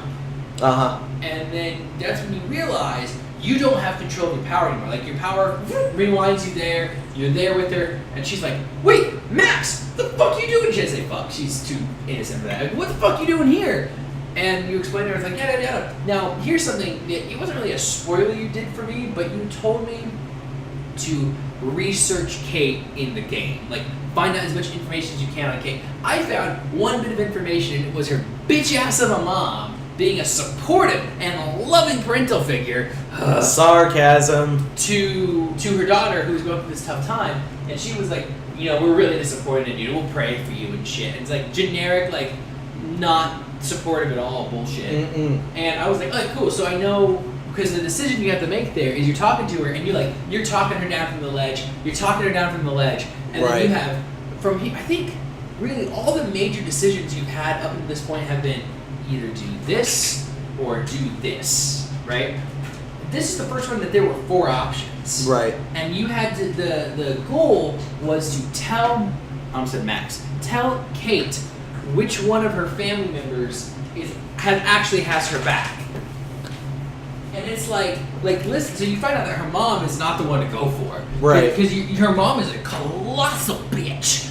Well, let's provide a little context real quick. Yeah, when Max gets on the roof, you're talking with Kate, and you right off the bat are desperately trying to get her off the roof by trying to tell her all these good things. Yeah, like people love you. You've got friends. I'm your friend. I care for you. Look, I'm here trying to stop you. I care about you. Kate is constantly trying to argue against it and still trying to jump at the same time until the final thing. Because here's the thing. I failed at first. I wasn't able to save her. Really? But I was able to figure out the sequence of dialogue options that you're supposed to pick to be able to take her down from the roof. The pinnacle one, like you were just saying, is that if you actually explore the world and you look into notes and you do your research on this girl and what's going on with her, you find out she has a very spiteful, uncaring mom. She doesn't have a brother. She has a sister who's away at school, and she also has a father.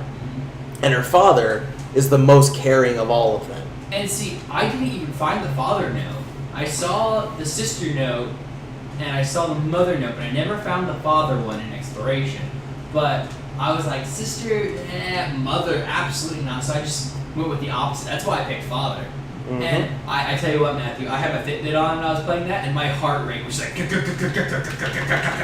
I think that's what the game was trying to do, was make us, really care about, this situation, because you're trying to rescue this girl, all the while not knowing whether or not can my decisions and my actions talk her down from that ledge.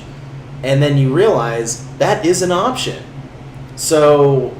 At first, I was destroyed when I found out. Like, as soon as I felt like I said the wrong thing, and seeing her fall like that, oh man, I didn't tear up, but man, my chest was pounding, and just realizing I'm not crying, you're crying. Very much just that. But holy shit! But then I realized, no, I refuse to go through the rest of the game with this. I do not want to see her dead.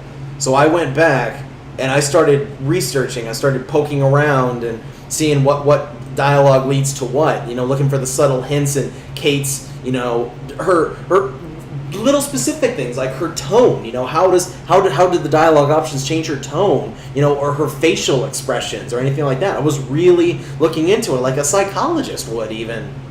And the moment that I realized it was all I had to do was tell her that her father cares about and loves her, and get her to think about how he would feel if she did this. If she was gone. And then when Max extends her hand down, Kate actually starts thinking about it, kind of deters away from it, then slowly reaches back. It's like, dang it, is she gonna die no matter what? Can I not save her? Because you told me that you couldn't save her the first, you didn't save her the first time, and I was like, and so I didn't know if it was a railroad thing where it's like no matter what you do, you're just destined that she dies. Yep. And then when she turned, I did the exact same thing. I was like, bitch, I did so much hard work. No, she grabs your hand. Yes. Yeah, exactly. I jumped out of my chair and saved Kate. The music, the cinematography, I never would think to talk about cinematography in a fucking game, but Life is Strange just made that moment so tender and sweet, and it was beautiful realizing that in the second episode you saved someone from killing themselves. Mm-hmm. God damn. And it's a video game, so whatever, but that type of scenario where the game devs make you either save someone or try to save someone and fail and they kill themselves anyway, that wouldn't have worked if they didn't lay the foundation. Think about that. Think about how we were geeking out about how much groundwork was laid in the first episode.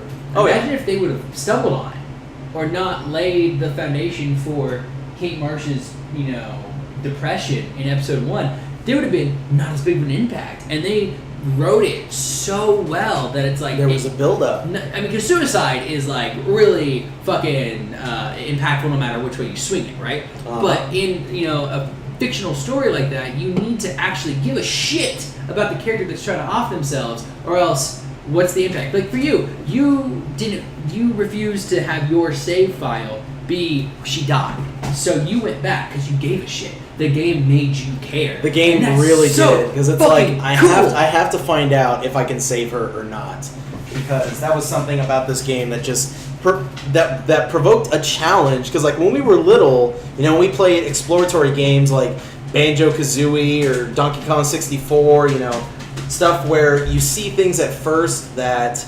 you want to figure out how to solve, but then you realize you might not have the tools to solve this puzzle just yet, but you can come back to it later. But that childhood inspiration in me is kind of what provoked me to actually start figuring out your exploration in the game. Technically exploration. It was exploration in dialogue. Trying to figure out, in all these options, because literally every time that you as Max have a chance to respond to Kate with whatever she's saying, dogs are going at it again. The dogs are going at it. I'm holding the small one for now. That every time that you as Max have an option to respond to whatever Kate is saying, you have 4 options every time. Mm-hmm. So that's maybe 4 or 5 dialogue wheels. That's 5 times 4. That's 20 options. That's 20 options altogether, which provides literally hundreds of possibilities based on whatever options you pick. Then I realized the programmers probably didn't put too much effort into what each one is. Because there was literally only 2 outcomes you could have from this. The only difference would be whatever Kate responds to whatever dialogue option you pick. It's kind of the role play aspect, kind of the flavor text aspect, like how it makes you feel. Yeah. But yeah, so we both saved Kate. High five. That was a fucking beautiful moment. And it was like in episode 2 of this fucking thing, like there was still 3 episodes of this shit. We solved the Kate mystery, we figured out what was going on with her, but now it's like, but what's next? Who drugged her, who put her in there, and you realize that's tied to everything else, and that's not the overall mystery, but you know, the mystery of who's doing this shit. And we think it's Nathan. We're trying to solve the mystery and get at Nathan because we think he's just a psychopath and he's drugging and raping girls. Now, one quick thing I want to go on a tangent on. We don't have to spend too much time on it because I want to get to this now before the end because we've already talked about all 5 episodes. But this is the main reason why I think this game, even though it's 2 years old, it's still relevant today. Oh, yeah, you said that in the beginning. I was like, what's he going to get to on this? I'm excited. Hit me with it. Kate's suicide is probably the peak of the game's theming about high school angst, teen drama, and depression, suicide, and all that. It hits all the points spot on. Here's why I think it's relevant today. 13 Reasons Why. I have refused to watch it based on everything I've heard about it. Which is understandable. Christian and I have differing inputs on this because I actually watched the show. Now, there are so many ties. Oh my god. And everything from the soundtracks, the music from Life is Strange and 13 Reasons Why, so similar. Very similar in their indie sort of relaxing tone, you know, backdropping against very depressing situations. But that being said, like, I saw a parallel between so many of the characters. Clay, the main character in 13 Reasons Why, I could see a little bit of Max in him, and even a little bit of Chloe at times because he had a spark. Hannah, the character, the girl who commits suicide, I saw a little bit of Kate in her. I saw a bit of Chloe, and even, you know, the backdrop characters, you know, who were the bullies, who were the reasons, you know, because each tape revolves around a specific character that did a certain thing. I saw, you know, there was this girl, Courtney, who's a lesbian and, you know, kind of a rich and snobby girl. Reminded me of Victoria in Life is Strange. There were a couple football players who obviously were jocks and big-ass bullies. And one of them was even a big-time sociopath who the reason why he was on the tape is because he raped Hannah. I saw Nathan Prescott in them because one of them is a big old rich kid who can do whatever he wants. So he fucks whoever he wants and lets nothing get in his way. And based on all that, I don't know. There are so many things that I could draw comparisons to that I can't go into too much detail because that would be spoiler territory for 13 Reasons Why. But, like, having played Life is Strange first and then watching 13 Reasons Why, I just saw so much in common between the two. And that, granted, I will confess, that is a bit of a testimony to try to convince you to try watching it, because if you can handle something like Life is Strange with all the emotions and feelings that game provokes in you, especially with the Kate story arc, I feel like you'd be able to tolerate 13 Reasons Why. Okay.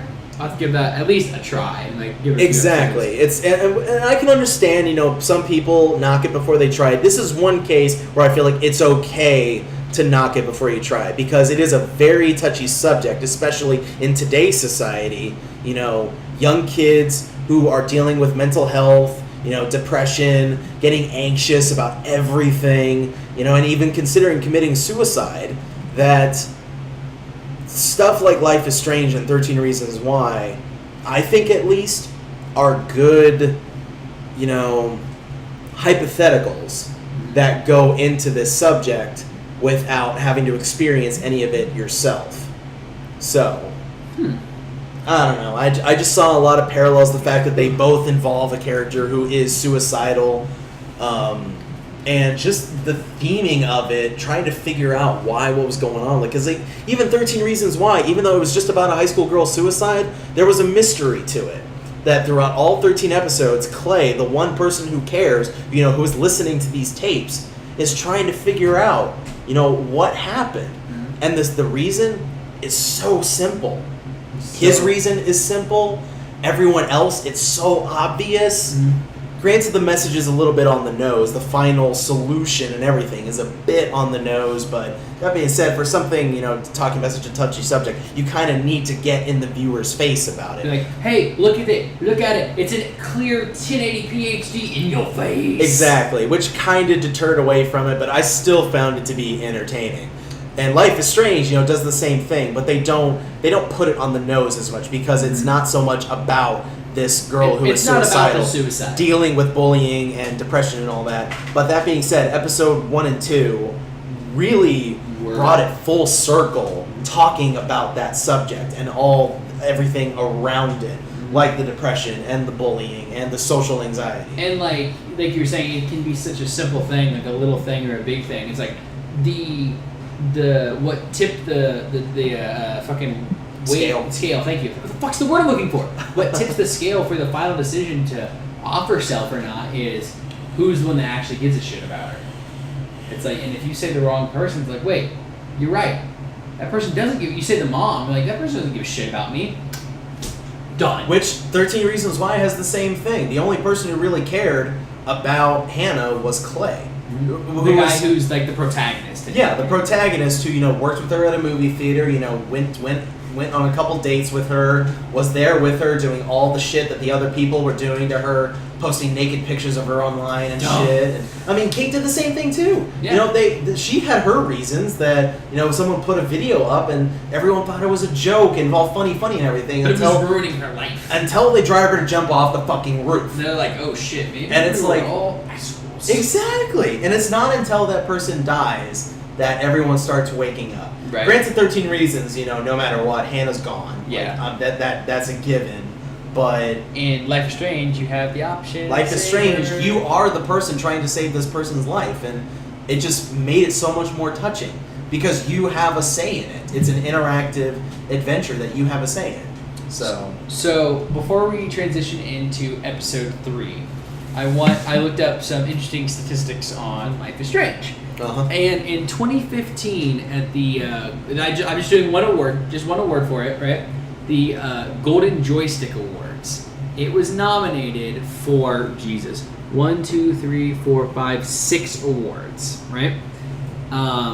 In which 3 of them I found really interesting, and it took a runner-up in all 3. And I was like, oh, I wonder who won. So it took runner-up in the 2015 Golden Joystick Awards in 3 categories. Oh, and 5 total. But it was, the 3 I'm looking at are Best Original Game, Best Storytelling, and Best Audio. And I'm like, what the fuck games beat this shit? So here you go, Matthew. Oh, God. Best Original Game, Bloodborne.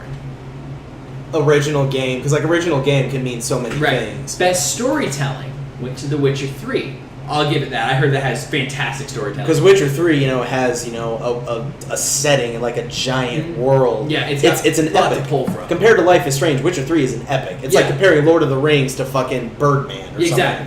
Now, Best Audio, I was like, all right, maybe it did get beat by this. Ori and the Blind Forest. Orion in the Blind. Oh, that's you're like the white thing jumping around, saving the forest. And little indie thing. Yeah. So that's kind of cool. And then so the other games, the other things that got second place for. Oh, those are the Global Game Awards, not the joystick. Yeah. So, but it won Performance of the Year. Performance. I can see performance. Performance of the Year went to Ashley Birch, who played Chloe. Yeah. Well done, Ashley Birch. This is something I probably should have put a pin on earlier, but Ashley Birch is probably one of my favorite voice actors just because she's Tiny Tina! I've told you that. I know, but I forgot! Yeah. She's Tiny Tina! She's Tiny Tina in Borderlands 2.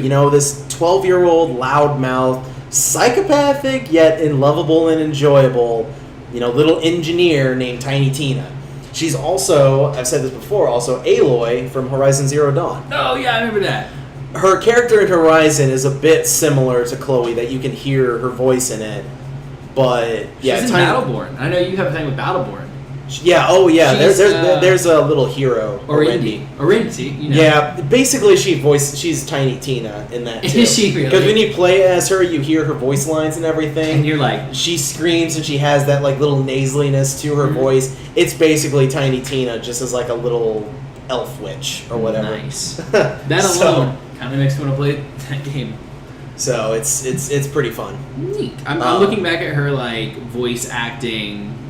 She's done a lot. She's been on Table Flip, which is the Game Grumps spinoff. Oh, really? Yeah, she was. I can't remember what game she played, but I know that she guested on a couple series. Saints Row 4 as herself, Ashley Birch. Fuck you.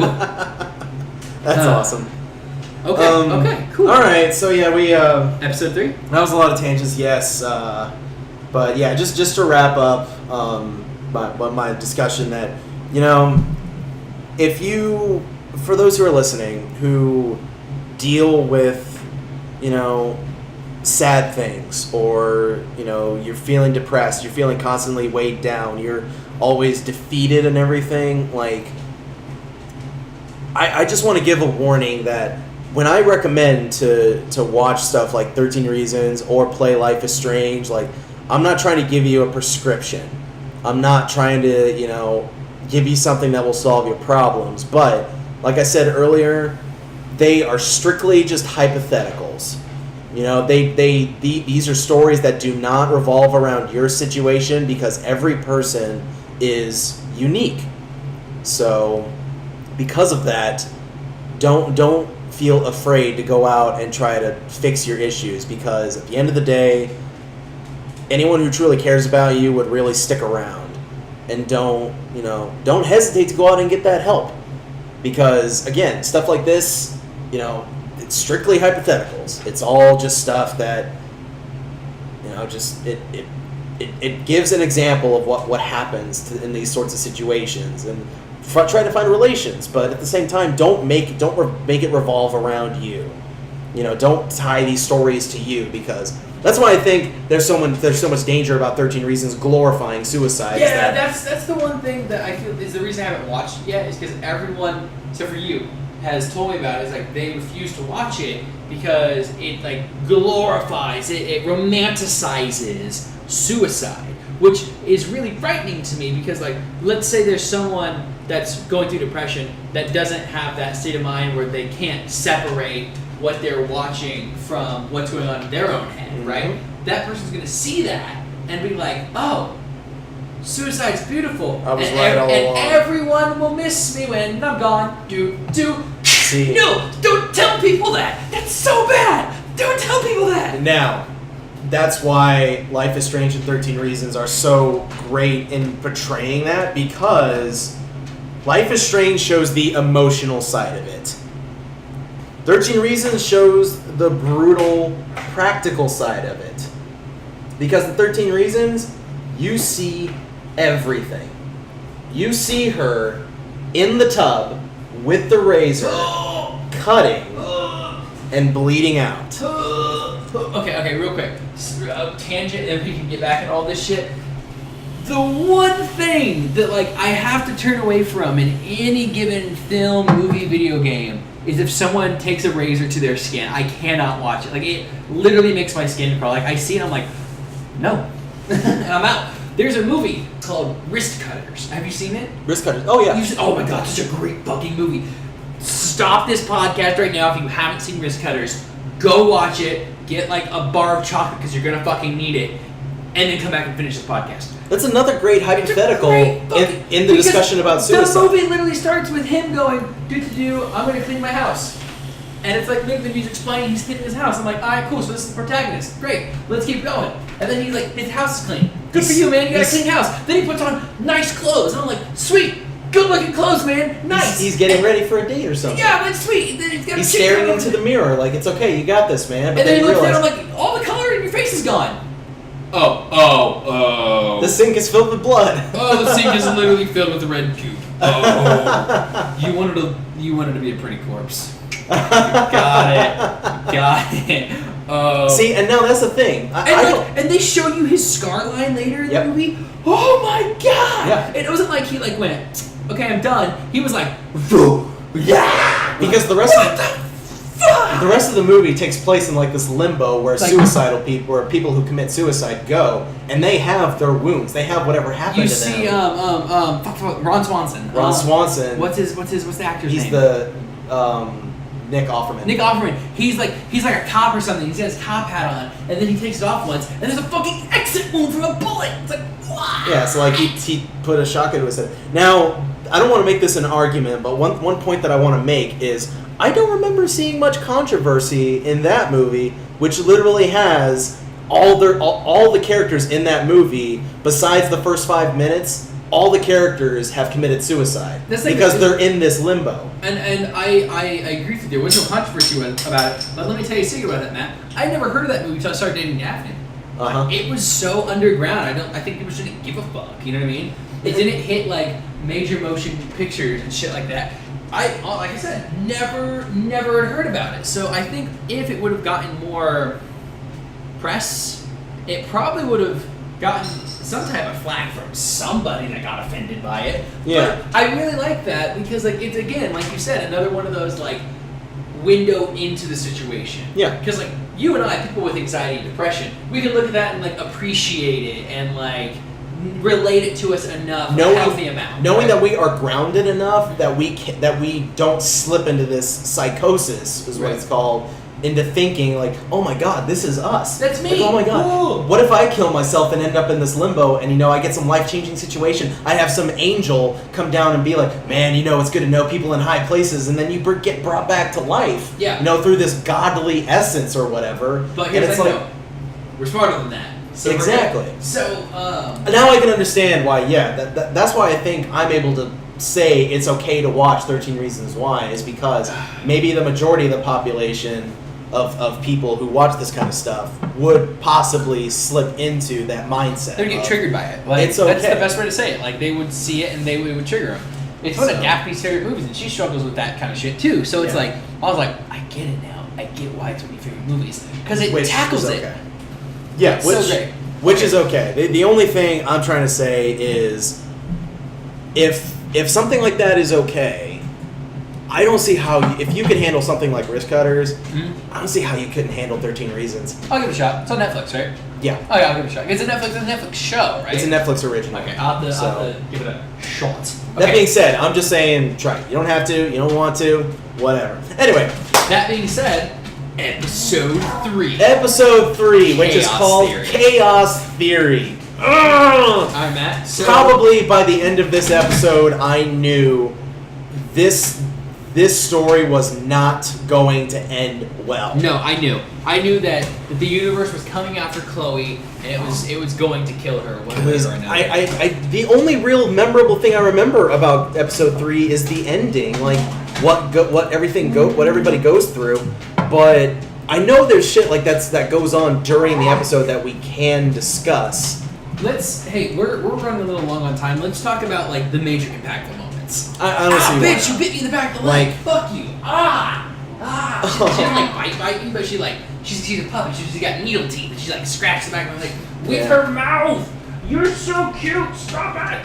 To kind of speed run through like episode 3, it starts out with Chloe and Max breaking into the principal's office. That was such a cool puzzle because like I imagined it from like a role play scenario, like a D&D type scenario where it's like watching it all from like a top down view is just like, okay, the alarm's going off. Hold on, Chloe.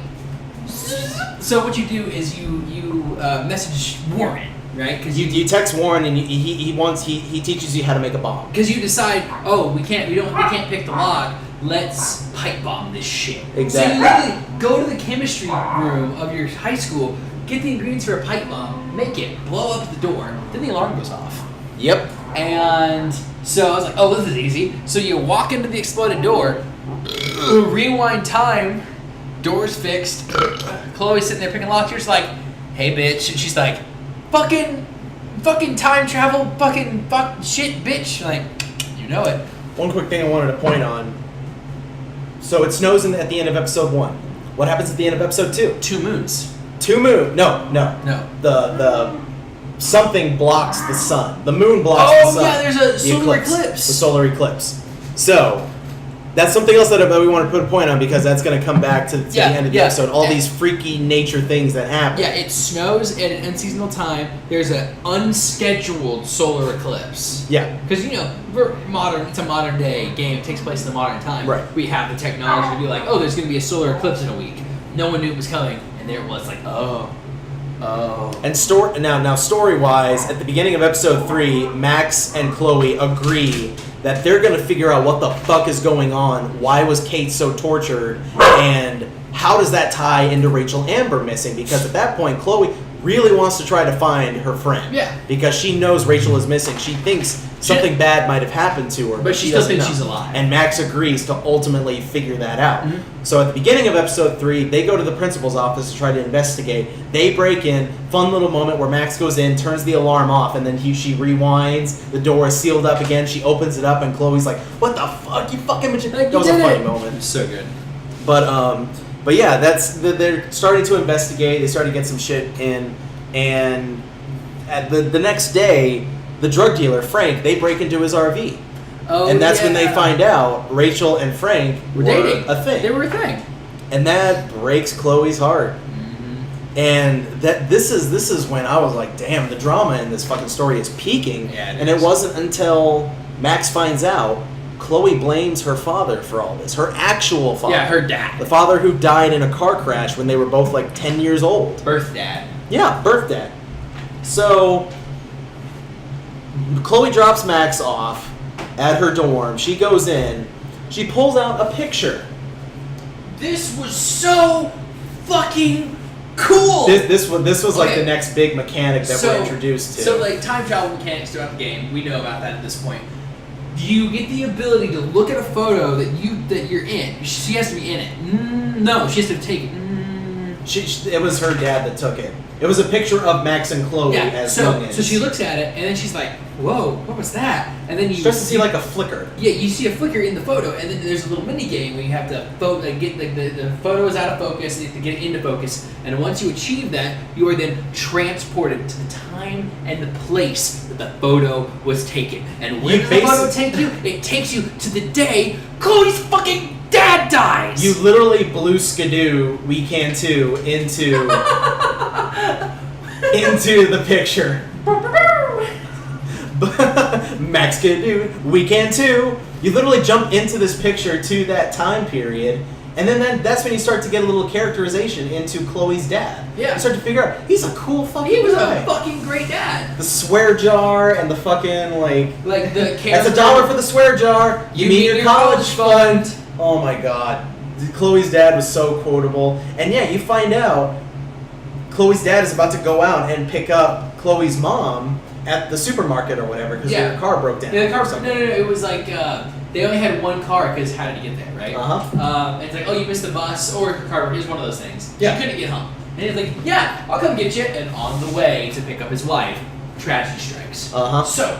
And Max immediately knows why she's there. She knows why she immediately figures it out. So that's the next puzzle. So that's the next puzzle. You find out, how do I stop him from exiting? And it's a really cool moment because I was wondering when that happened, when we were transported back in time, what's the boundaries? But the game very eloquently put it because you are fucking with time. You're going back. You are back like so many years in time. Yep. What it does is the hallway that leads to the front door, where whatever his name is, the dad, walks out of, is just nothing but pure white light. Meaning you can't go past that because that's not in the photo. So you are confined to the photo. It's like a frame. Yeah. It's like the frame of the picture limits the boundaries of the photo. And it was so you cool. in that room limits the boundaries of where you are. So that was an interesting theme because like photography is like an overall theme to the whole story, and so like everything is about framing and boundaries. So you have to find out if this. You have to. Excuse me. You have to. The puzzle is how do you get her dad not to leave and to survive. So what you car keys. You have to find his car keys, and you have to find out where to hide them. You have plenty of places, and I was like, oh, okay, cool. So I threw them the first time I did it. I threw them in like the ash pit thing by the fireplace, and then he was like, I can't find my keys. How convenient! I have one of those little clicker things that tells it like, beep, beep, beep. You have Where's so my many. keys? We also have so many places to hide the keys, And I was and it's like, son of a bitch! So I rewound, had the keys again, and I went to like the sink or whatever, the water, and dropped it in water. And I was like, "Fuck you, dude!" And he lives. And that's the point. That's how you end that. and sequence. the moment where probably my favorite bit of voice acting from this game is after you're able to save. What is her dad's name? I'm gonna look it up. Chloe's dad. William. William Price. Yeah, Hey, William Price. go on. So after you're able to prevent him, and you decide to suggest to him, oh, you can just take the bus. You know, there's a bus stop that's right down the road. You know, you don't have to take a car. And he's like, Max, I like the way you think. And that's when you're like, yes. And Max, you feel the same way that Max feels because Chloe's like, what's wrong with you, Max? You seem off. And she's like, I'm great, Chloe. Everything's great. Everything's gonna be fantastic. Photo montage. Where things The change. first one where we ever see this. We see it several times later in the game, but this is the first time that we see it where all these pictures of like critical moments in Chloe's life and all that, they start dissolving. Like the moment when David and her mom gets married, and just a lot of things get erased, and then they start switching around. Chloe is successful. She no longer dyes her hair. She doesn't run away from home. She gets a new car from William is alive, so he buys her a new car. That's the last picture that we see, is Chloe getting this new car. And then, boom, you're back in the present, or the quote-unquote present. You're back from the photo. Uh-huh. Your And- clothes are different. And You're hanging out with the snobby bitch. yeah, that confused. Like we come back and immediately you're like having a picnic with Nathan Prescott and bitch fuck. That's like a bitch, the blonde bitch. And I'm like, what the fuck? So like a text message comes through from who's the chick that you have to constantly save from all like the tiny disasters? Oh yeah, we didn't even mention that. Alyssa. Fucking Alyssa. Alyssa. So there's a character named Alyssa that is always like in the center of like a football is thrown and it hits her in the face, but if you rewind and get to her in time, you're like, Alyssa, move! And she moves like, thanks, Max, you really saved my bacon. Throughout the whole thing. And you're like, hey man, this. And then Max's responses are just bitchy. She's Yep. a total cunt. And so Yeah, like, you start figuring out like that. You have kind of changed around a lot. You're definitely Did you more. read all the text messages? Did you I go back- didn't read all. Oh my god, dude! I went back. and I know that they get pretty real. It's like because like Max throughout this is a sweet, innocent, caring, loving individual throughout the whole Uh-huh. game. When you go back to this sequence, she's a total bitch to not just Alyssa, literally Warren, Alyssa, any friends you made throughout, bitch. Even her fucking parents. Yeah. Like, doesn't respond, gives one-word responses, like, whatever, Mom, I'm busy, I'll call you later, hey, you never called me, love you, Yeah. whatever, Mom. Like, what? You are not the same character. And Chloe realizes that because you are your Chloe, you're Chloe Prime in this situation, experiencing what this Chloe has done so far. It's like, Yep. So then you're like, okay, bye, assholes, why am I hanging out with you? Warren's no longer into me. He's into some other chick. You know, you start to think, what else could have gone wrong? And then you start realizing, Chloe. Yeah. And What happened to her? And you go find Chloe. And can I say that sequence where she gets on the bus, she drives home, the music that plays in the background, and seeing the beach whales. That was nuts. The fucking beach. Apocalyptic sign number 3, It's like- the whales beach. You start to realize, man, everything is still kind of fucked up. Weren't And yet it's they- supposed to be happy and cheery and... Weren't the whales beached before you went back through the photo? No, that's the first time you see him. But then they're beached after that. Yeah. They're Oh, beached yeah. when you come. Okay, so you go and find Chloe, and lo and behold, she's confined to a fucking wheelchair. That moment Like when you paralyzed go up to the waist- door, you knock on the door, and you're thinking, wow. And the music really is the best part of it because it sets the atmosphere of like, hey, Max, you said you made up this new present. William's alive, so I can't wait for you to see him. But you little cunt, let's see what else you did when you fucked with time. Yeah, So you paralyzed your best friend. William opens the door and is like, Chloe, you have a visitor.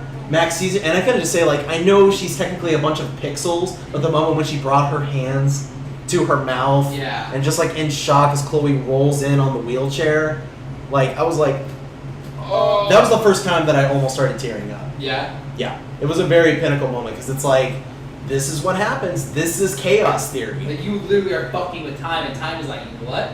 Fuck you. Chloe's in a wheelchair.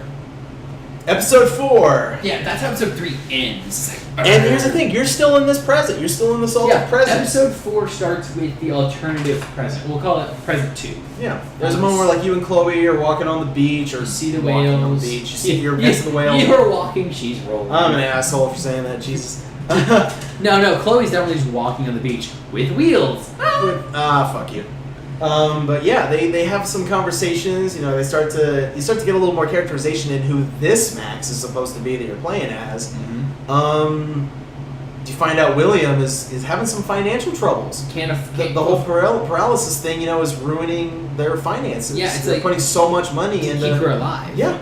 Okay.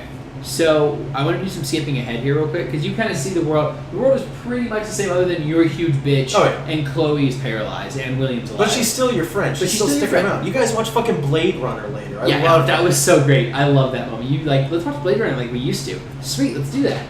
Now, for those who are safely, who are kind of constantly worrying, like, this is how the rest of the game is going to go. Absolutely, it's not. There is a moment where you jump back to the current present, but not before Chloe wants you to end her. This was the moment where I almost cried for the first time. So you're sitting there, Blade Runner's over, you kind of wake up, she wakes up, and she's like, hey, listen,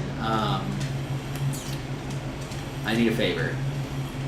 And you're like, yeah, what's up, best friend? I'd do anything for you, best friend. Yeah, best friend. And she's like, I need you to OD me. Like, bitch, what? And I mean, like, she's not wrong. Like, she is slowly dying. She's already dying. She's going to die from this eventually. And so it's like she wants Max, her supposed best friend, to end her fucking suffering. Mm-hmm. Like, Jesus Christ. Which is fair, right?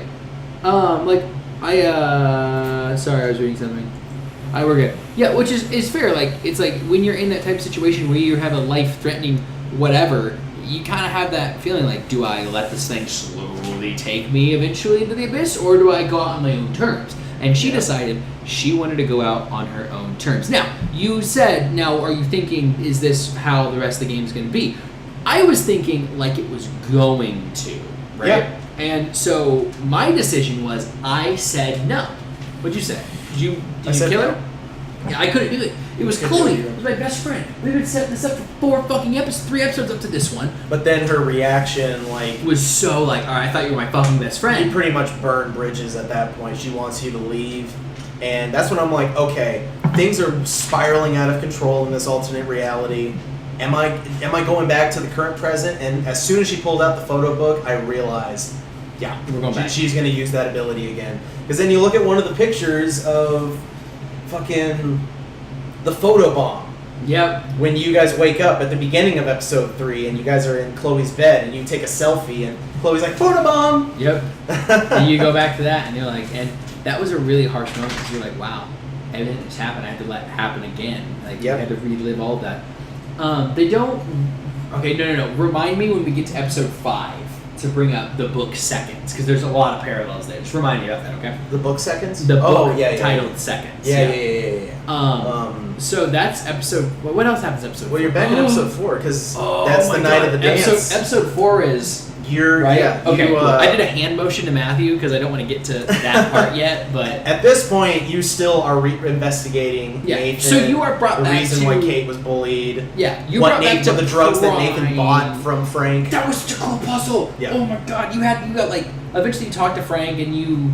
You have like a bulletin board and you have to like piece things together on your own. So it's like LA Noir or some shit that it's like... It was great. It was real detective work. So you're still solving this mystery. And you figure out, Nathan bought these drugs from Frank. Then he went to this... Like the roofie drugs. Yeah. From Frank.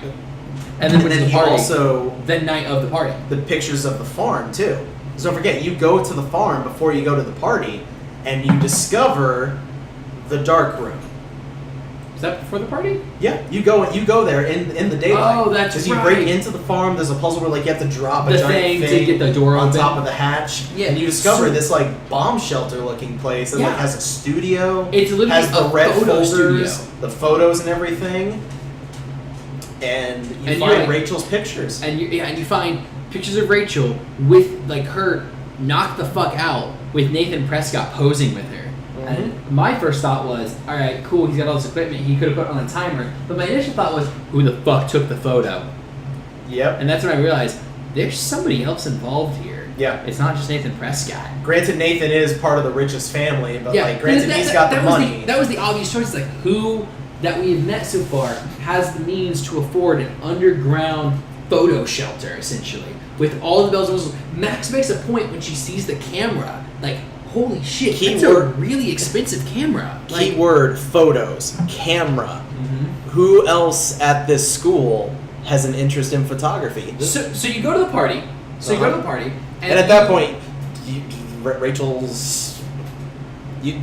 Chloe realizes Rachel might not be herself in these pictures, and she realizes she's drugged too. there's one picture of the junkyard, and that's when You Chloe realize- and Max just gun it to the junkyard, Go to to their favorite spot in the junkyard. dig a little bit. They dig a little, and what do they find? Rachel's corpse. Rachel's fucking corpse. She's dead. She's Rachel dead. was in the junkyard the whole fucking time. And that was like the place. So we go to the party. And after to that, confront Nathan Prescott. And I didn't find it weird until later that we couldn't find Nathan at the Vortex Club party. Yeah. The popular kid party. where he and all the popular kids, where like he is the head of the snake of those popular kids. Yeah. Why And isn't he there? And you can't find him. And I didn't think anything of it. I did not think a single thing of it. Also, oddly enough, it was where, and this is something we haven't mentioned at all, there's been a photo contest the whole time that Mark has been trying to get Max to fucking get into, and she's like, nah. So, Snooty McSnooty bitch wins the photo contest. Good job, bitch. Which was always rigged. It was rigged. because this snobby bitch Victoria Whack. spends a lot of time around Mark Jefferson. So we can't find Nathan at the party. But, hey, Matt, quick question: what's the next apocalyptic thing that happens when you're on your way to the party? What do we see? When you're walking into the party, you see two fucking moons. Fucking moons! We're not in Star Wars. We're in Life is Strange. This isn't Fringe. This isn't Fringe. Because like that literally is a moment that happens where like there's flashes of like duality, things that are doubled up. Because like the two universes are like colliding and shit. Great fucking show. Watch Fringe. So you get to the party, can't find Nathan. We're like, all right, whatever. And then we go back to the junkyard. Because you think maybe Nathan will come back because he figures out we figured out our secret. Yeah, like, oh, he knows. Who stops you before you leave the party? Mark Jefferson. Yeah, he's like, hey, what's up? And you're It's like, like, guys, what are you guys doing leaving the party? I'm about to announce the winner. And you're like, we gotta go, man. We gotta go. See And ya. you think nothing of that. Yeah, you get to the junkyard and you're like, all right, where's that son of a bitch? And Chloe has the gun. She's ready to bite. She's ready to. She gun wants this Nathan fucker dead. down. And then you're like looking around, like careful, like keep your hand on the swivel. And then all of a sudden, a needle comes out of frame and catches you in the throat. Right in Max's. Right in Max's throat, and you're just like, Chloe, look out! And then Chloe like looks at you, turns, One gunshot, right in the fucking head. fires out between the fucking right in the top of the Right in her junkyard. temple. Right in the fucking head. One shot, one kill, dead. And as you pass out, a shadowy silhouette. That's redundant. I apologize. A silhouette comes from the darkness, which is also weird because it's a silhouette. Fuck it. A silhouette comes, and you see the gun, and you see the person, clearly a man, walk up, and when the light hits his face, it's not Nathan Prescott. No. It's Mark fucking Jefferson! This prestige photographer who you thought was the nicest, kindest fucking dude who really cared and, just seemed like the greatest teacher turned out to be The villain the whole fucking time! He was the villain the whole fucking time. And I'm not gonna lie, I really did not see that coming.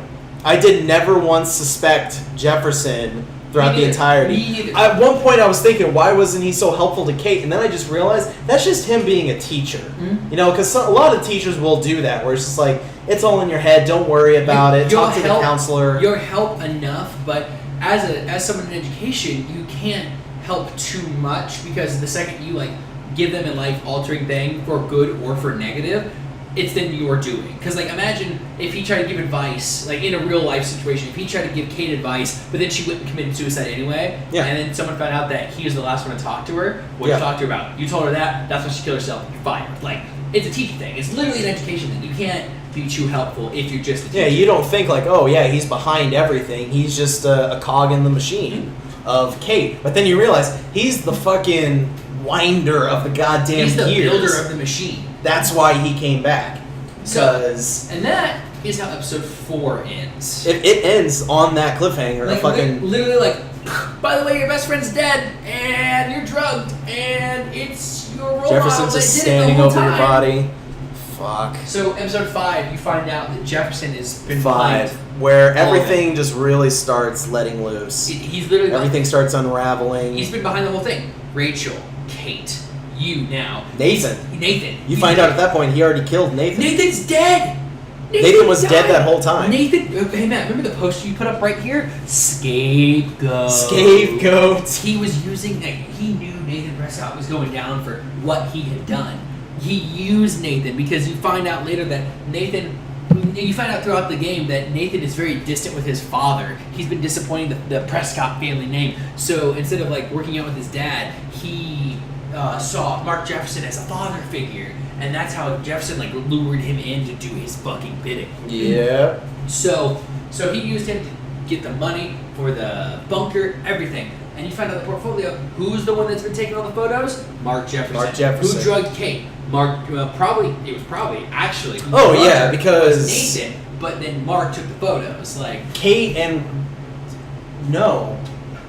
Kate was Nathan's second audition thing because he wanted to help Mark with this shit. So he was already messed up, but it turns out the reason why Mark killed Nathan is because he overdosed Rachel with the drugs. Yeah, he was like, hey, if you want to actually emulate what I do, you can't make mistakes like that. By the way, there's a cause for death. Dead. And then the fucking voicemail you hear of him. Oh my god. Yeah, so that was the redeeming moment. 5 has a big somber note that you are in the dark room, you turn out you're gonna be Mark's next subject, and he's probably gonna kill you. You're about to die. You're dead. And holy shit, does 5 jump all over the fucking place. Everywhere. And it's so beautiful. Because like you're in the dark room. Mark is about to kill you. You're able to use your photo ability to jump backwards. But you have to get him to get the photo album next to you. So you have to like, hey, I know you're about to kill me and all. You don't say that obviously, but can I get a drink of water? And he's like, yeah, fine. And he like carts the cart over that has the water and the photo album, and he like pours you a drink, gives you a sip, and you're like, thanks, man. And he like goes to his computer, and you're like, and then you look into the photo, and fucking like that. It was more resolving than fucking Lord of the Rings: Return of the King with its 15 different endings. yeah. That Life is Strange episode 5. You think that you've solved everything when I can't remember what it is. You jump back somewhere. You jump back to the selfie. The selfie you take with Warren when he's drunk walking out of the party. No, before that. You go back to the selfie that you took at the very beginning of the game.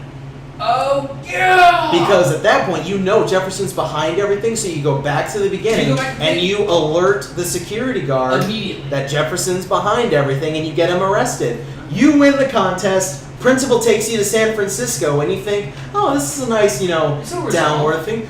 Wait, Chloe's still dead. Where the fuck is she? Because you altered things from the very beginning. But she still died. Yeah, so she still got shot. From Nathan. So at that whole point when I'm walking through that museum, like, I was just thinking, there's no way it's going to end on this. No. Because you're in this museum, you see your picture. Really good photo, though. Which was a good one. It's a picture of Max facing, like, this collage that she has in her dorm room. Mm-hmm. So, like, you are cherishing the reputation, you won the award and everything. Everyone's praising you for your photography and everything. And then you get a phone call. Mm-hmm. You answer the phone, whoosh, wind everywhere, chaos and everything. You barely hear Chloe's voice of saying, Max, where are you? You need to get here. There's a fucking tornado. And that's when you realize, Boom. Yep. Ladies and gentlemen, we have just lost cabin pressure. Yep. Yep. So, Yep. it's like, oh shit, I still have the storm that I need to solve. I'm in San Francisco. What the fuck am I not doing back in Arcadia Bay? Arcadia Bay is still about to get taken out by a fucking F-18 tornado. So you jump into the picture that you submitted to, and so you're back in your dorm room, and that's when it's like, I'm in my dorm room. Why the fuck am I here? I need to go there where the storm is. And it's like, oh wait, picture. I just tear it. This completely destroys everything, and bam. Sorry, you are back in the fucking dark room like nothing ever happened. Like, oh my, just the way this game manages time travel. At times, I liked it more than Lost. Oh my god. It was so fucking crazy. So there you are in the dark room again, and this time, you're not trying to escape, through your ability. You just need to get the fuck out of there. And that's when probably the best action-packed puzzle happens. When David when comes David shows up, this head security guard, Chloe's stepdad, and you have to try to assist him in defeating Jefferson. So what happens is like you had a bit better experience with this because I almost figured it out right away what I'm supposed to do, but you had a lot of trouble. I struggled. I had to repeat it a lot because what is the first bit is it's a timing thing, I guess. So like he comes in with a gun and like Mark hears him open the door and then he grabs like a tripod or something to like and he bash hides behind the wall. Yeah. So you warn him. He's like he dies the first time. Like you watch David die because Mark hits him in the head with the tripod. He hits the floor and then he just fucking two-hand over the head bashes his skull in. Yep. And then so the next thing you rewind and you're like, David, look out! And Mark is like, how'd you know? And that gives him a little bit of warning. Then you have to help him combat him, and then eventually some shit goes down. He takes the hit. On mine, he took the hit. He got scarred from it, and then he fights him off. And then eventually, Mark runs to the side where he's got his gun, and you have to be like. Then you look around the room as he's running. It's a split second. It's as long as it takes you to run this far. It's a quick one. And you have to tell David to react to disrupt Mark from getting the gun. And there's like David, watch out, duck. David, grab your gun. David, kick the table to trip him. David, do this, do that. And oh my god, the amount of times I watched David take a bullet to the fucking skull was stupid. It was like Groundhog Day, Edge of Tomorrow, all blended into one. And eventually you get him so he gets Mark unconscious and in handcuffs. You're able to give David the upper hand, and then you get Jefferson cuffed, and David's like, I'm sorry, Max, I didn't know what was going on. I'm sorry as a dick to you, I didn't realize it was all How is Chloe? Is she okay? She asked you about Chloe. Okay, Matt, decision time. Did you tell him about Chloe? I did. I did not. I did not, and then I didn't really like it, so then I went back and I did tell him, and I like that even worse. Yeah. Because when you tell him that Chloe is alive and well, like, oh yeah, she's somewhere else too. He's like, oh, I really love her. I love her so much, and I feel so bad that I. Meanwhile, she's probably still in the junkyard with a bullet to her. Oh yeah, she's not even buried yet. Her body's probably not even cold yet. Yeah. And I was like, I don't really like that. So I rewound, and then go ahead and tell me what happens when you tell him. When you tell David that Chloe is dead by Mark, Jefferson's hand, Mark is behind it, he doesn't say much or anything at all. He's like, she's dead? It becomes it's like a very quick second of somberness and then immediate rage when he says nothing, speaks nothing, just walks up to Jefferson and just caps him in the fucking head. Yeah, unconscious, handcuffs, it puts one or two in him. Yeah. And at this point I didn't realize how the ending was going to go, so we're it kind of would have mooted all that. Yep. So I was like, I'm going to rewind that, and then I didn't tell him. My final decision was not to tell him. And at this point, it's not just, it's bad enough that all this freaky shit is happening around you, but the fact that you are still needing to travel through time, so you need to get another photo. You need to go to Warren, who is in the middle of this apocalypse, this tornado and everything. The whole town is broken out in chaos. It is the fucking apocalypse there. And you go to the diner where literally only 5 or 6 people in the whole town are still alive. Everyone out there probably isn't going to make it. No. So, even they're not going to make it because they're in this fucking little measly little fucking diner, and you have to talk Warren into giving you the photo that he took of you, because before you go into the nightclub in episode 4, a drunk Warren staggers out, and he takes a picture, he takes your camera and takes a picture of you and him, and so you realize that is the only chance I have at going back and trying to save everything. And can I just say, my emotions are running high this whole time. Yeah, I am dedicated to finishing this game. I'm sure you felt the same way. That it's like, you know, we've got to be getting close to the end and everything. And so I'm just thinking, like, how the fuck is this going to end? You know, things are just breaking out of control. You get into the diner, you use the photo that Warren gives you to jump back to before you go into the nightclub, and you tell Chloe, like, everything that's going to happen. And it's just so fucking emotional, and it's like everything's peaking. It's like, God damn, I fucking love this game. And you warn Chloe of what's going to happen, and it sends everything into a downward spiral. Because then, you know, you are thrusted into this nightmare dreamscape where that was weird. It was so weird. It was like Far Cry 3 or fucking BioShock Infinite with all the goddamn light towers and everything, and it was just trippy. You get sent back. Now, do you go along the path before or after you're in the classroom? Do you remember? You know, like the passage where she says like the really out of character shit? Yeah, I think so. To Jefferson, is that before or after the pathway? That was before. So that's like the very first thing. So you're in the classroom where you begin the game, and you talk to Jefferson about the contest and stuff, and your responses are all like seem off. The one I picked, it was like, "Oh, Mr. Jefferson, you're right. My selfies are bad. I need to be framed like from a real artist like you." It's like, Max would never say that. Yeah. What is going on? And then you walk through the door, and then you are on like a rubble debris path from there to the end, where you go through and you see still frames, not like actual photos, but like the character models are still framed.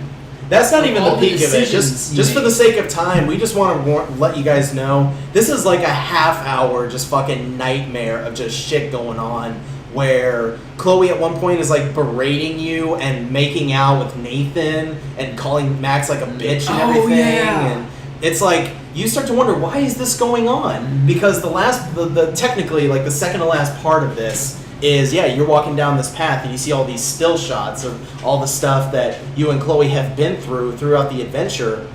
And then you end up in the diner where her mom works. You see all these freeze-framed characters. That was so cool. And all these people who are talking to you, and they're saying things like, "You left us behind. You don't let us die. Don't let us die." And just very they share memories with you. You think that it's just another nightmare that you're having, but then you realize, what if these people are from the alternate realities that you've left behind every time that you change something? Because at the very end, you sit down in a booth, and who are you sitting across from? Your fucking self! You! Literally, you talk to bitchy McGee Max. Yeah. She's a total bitch. She's like, whatever, you're not going to make the right choice. Yeah. And it's like, that's when you realize you're not overdoing the same timeline. You're just constantly creating new ones. Have you read Seconds yet? I have not. I know you keep telling me about it, but... Okay, well, you're at my house. Hold on. I'm going to loan this to you because it's such a quick read. He's going to loan it to me because it's such a quick read. Oh, yeah. I went to the other room and I kept talking to the mic. You fucking picked me up. Yeah, I'm going to loan it to you because it's such a quick read. You can finish it before you go to work. I read this thing in one sitting. Like, I got up to take a piss and get a glass of water. That's the only break I took. I did in one sitting. What he's talking about is a book called a visual novel, graphic novel. It's a graphic novel from the guy that wrote Scott Pilgrim. The guy who wrote Scott Pilgrim wrote this book called Seconds, and at this point in Life is Strange, like, you're getting a lot of parallels to Seconds that are kind of the same thing. It reminded me so much of it in the whole, like, alternate reality, alternate timeline thing. I'm like, alright, this is, like, eerily similar. I honestly don't think they can hear you, man. I'm sorry. They fucking can. Ah! I know this microphone's badass. Ah! Yeah, I'm pretty sure. But, anyway, so, just, I don't know.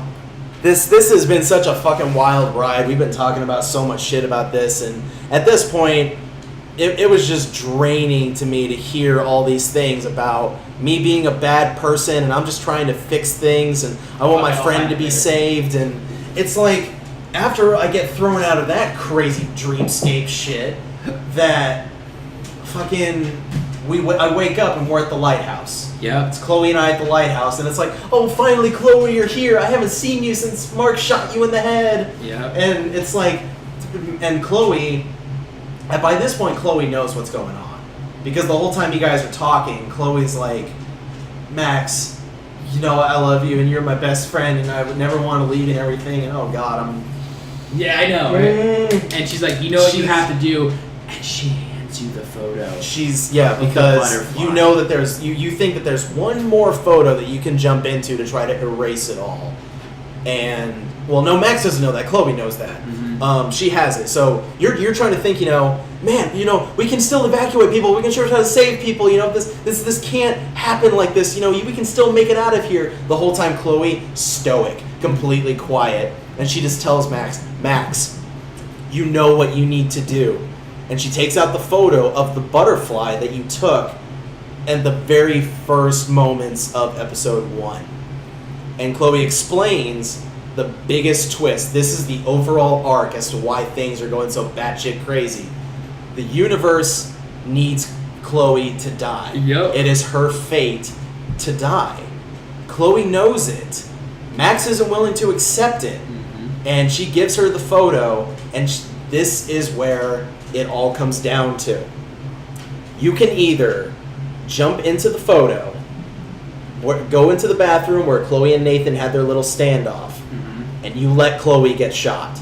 Or you stay where you are and watch Arcadia Bay be taken by the tornado. You let Arcadia Bay suffer the consequences of the universe collapsing. Now, Christian and I made the same choice. And man, Matthew, let me tell you something. I made the wrong fucking choice. Now, you can stick by your choice if you want. But the debate was Bay, B-A-Y, versus Bay, B-A-E. And we both chose Bay, B-A-E. We saved Chloe and let Arcadia Bay be taken. We chose Bay before Bay. And here's why I chose to kill thousands of people for the sake of one. Because I'm the kind of person who only needs that one person in my life. One person who is very special to me. And for the longest time, that was my beagle, Perry. Mm-hmm. She was my sun and stars. And Life is Strange, Game of Thrones. Sorry. But I just could see that these two were so glad to have each other, and that's all who they needed. Because throughout the majority of the story, I just saw everyone else. This is why I kept saying, Arcadia Bay, everyone's both a piece of shit and a really good person. Mm-hmm. And by the end of the game, I could only see more of the shitty people. And that's why I realized maybe it would be worth it. Because as long as I have Chloe, we won't need anything else. So I did it. And I sat there, hand just over my mouth, just clenching up. I was doing this. Face is red, and I'm just tearing up and just feeling that sickness in my stomach that I am watching hundreds of people die, all for the sake of one. And the whole time, the song that plays at the end of episode 1 is playing, and I realized this is a song I've heard before. Why aren't they playing anything new? We play hide and seek in waterfalls. Like, oh my God! I listened to that song on a loop for 3 days straight after finishing the game. Like, honestly, it's such a great way to kick the game off, and then it was such a somber, melancholy way to fucking end it.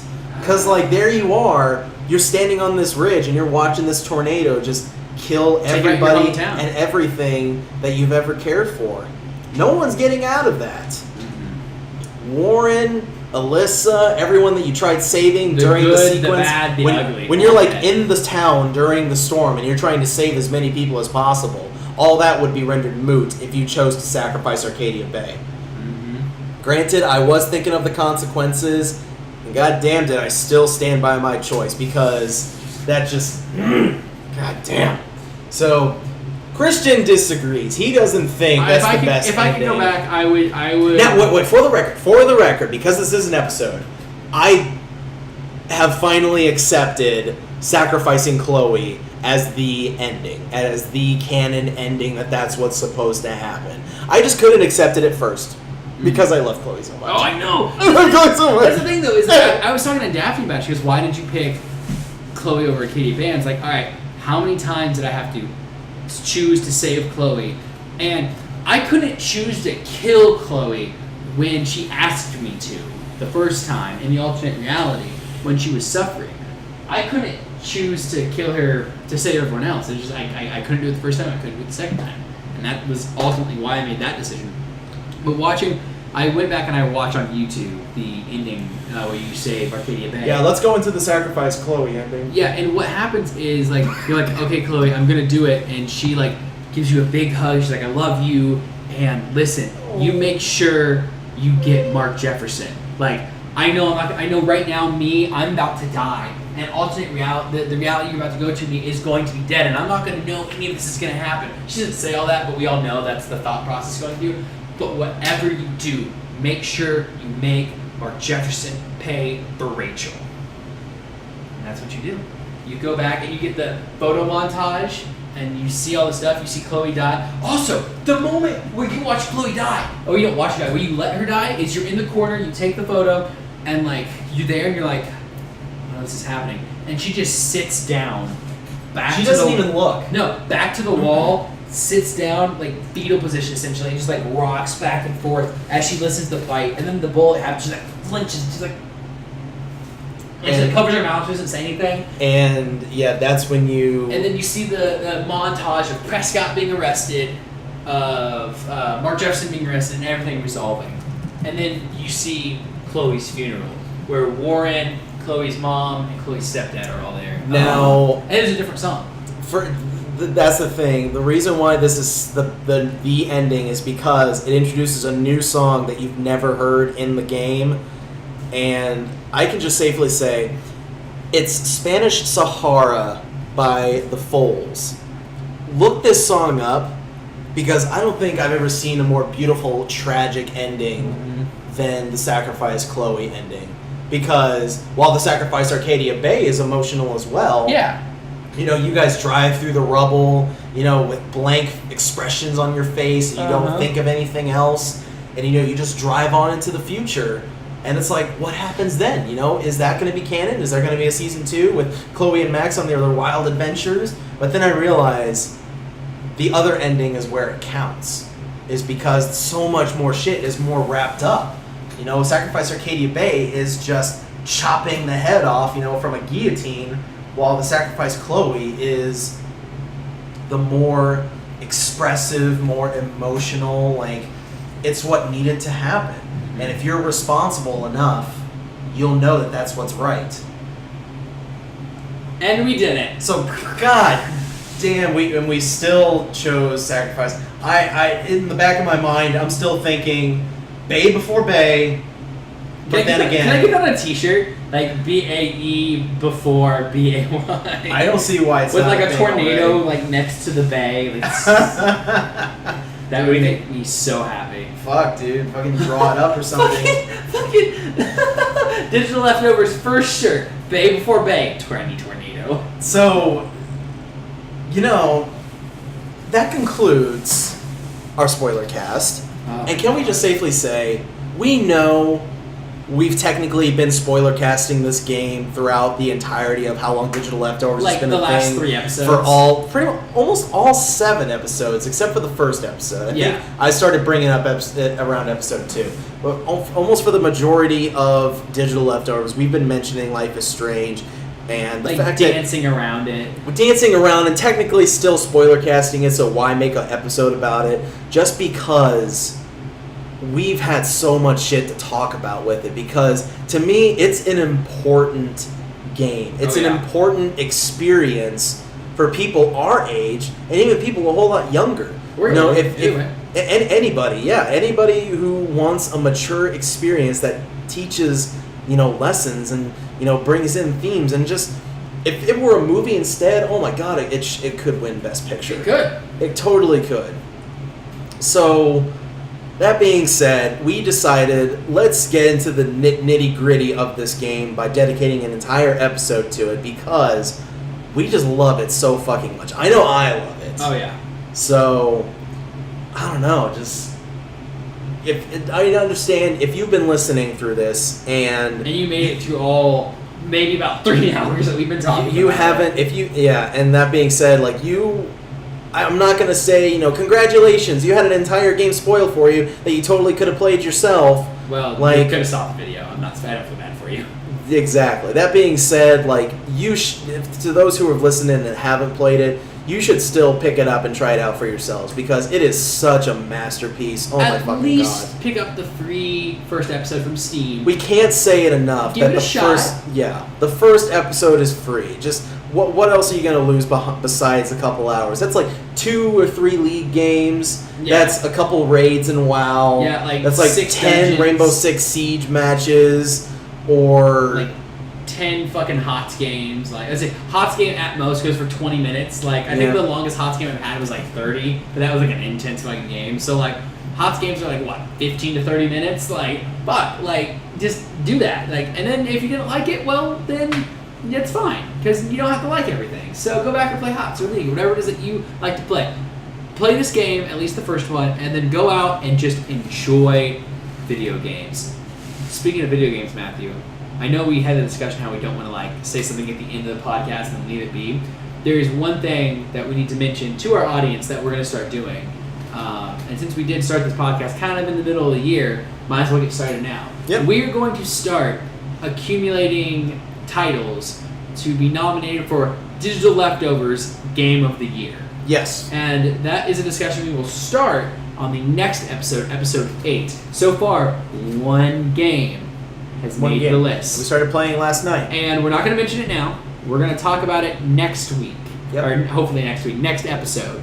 And hope maybe by then we have more games to add to the list. I already have a couple suggestions that I keep forgetting to put in there. Okay, so put it on the Google Docs in. and we will discuss, we will go in depth into all the games that are on the list. And rest assured, hopefully next week we will go back to our formula and we will be discussing more. Next week won't be a spoiler cast for anything. Like we don't have any plot heavy game that we're playing right now. No, not I'm really. playing the Game of the Year game nominee that we picked up last night. Yep. I'm playing. So am I. Yeah, it's so good. Everyone's playing it. Eric's playing it because he bought it for him. I'm playing it. Daphne bought it. I'm gonna try to get Steven to play it. But no. So yeah, I'm just playing like WoW and HOTS right now. I'm just on a Blizzard kick. Other than that game, the Game of the Year candidate. But yeah, other than that, thank you for joining us on this epic adventure spoiler cast. This was quite the trip. Of Digital Leftovers. Reliving all this, I kind of want to go back and play Life is Strange a second time. I'm thinking a second run through here in the next couple months, just because, yeah. So good. There's nothing, I mean, I don't know. I've been thinking about playing The Last of Us again, too, because that's another great story-heavy and well-polished gameplay game out there. And it's, granted, they're two completely different things, but I still just get this feeling like I'm able to connect, beautiful stories that have nothing to do with each other, but still, if they're executed properly, yes, I do see a lot of parallels in how these stories and these characters and all this in video games of all things are delivered.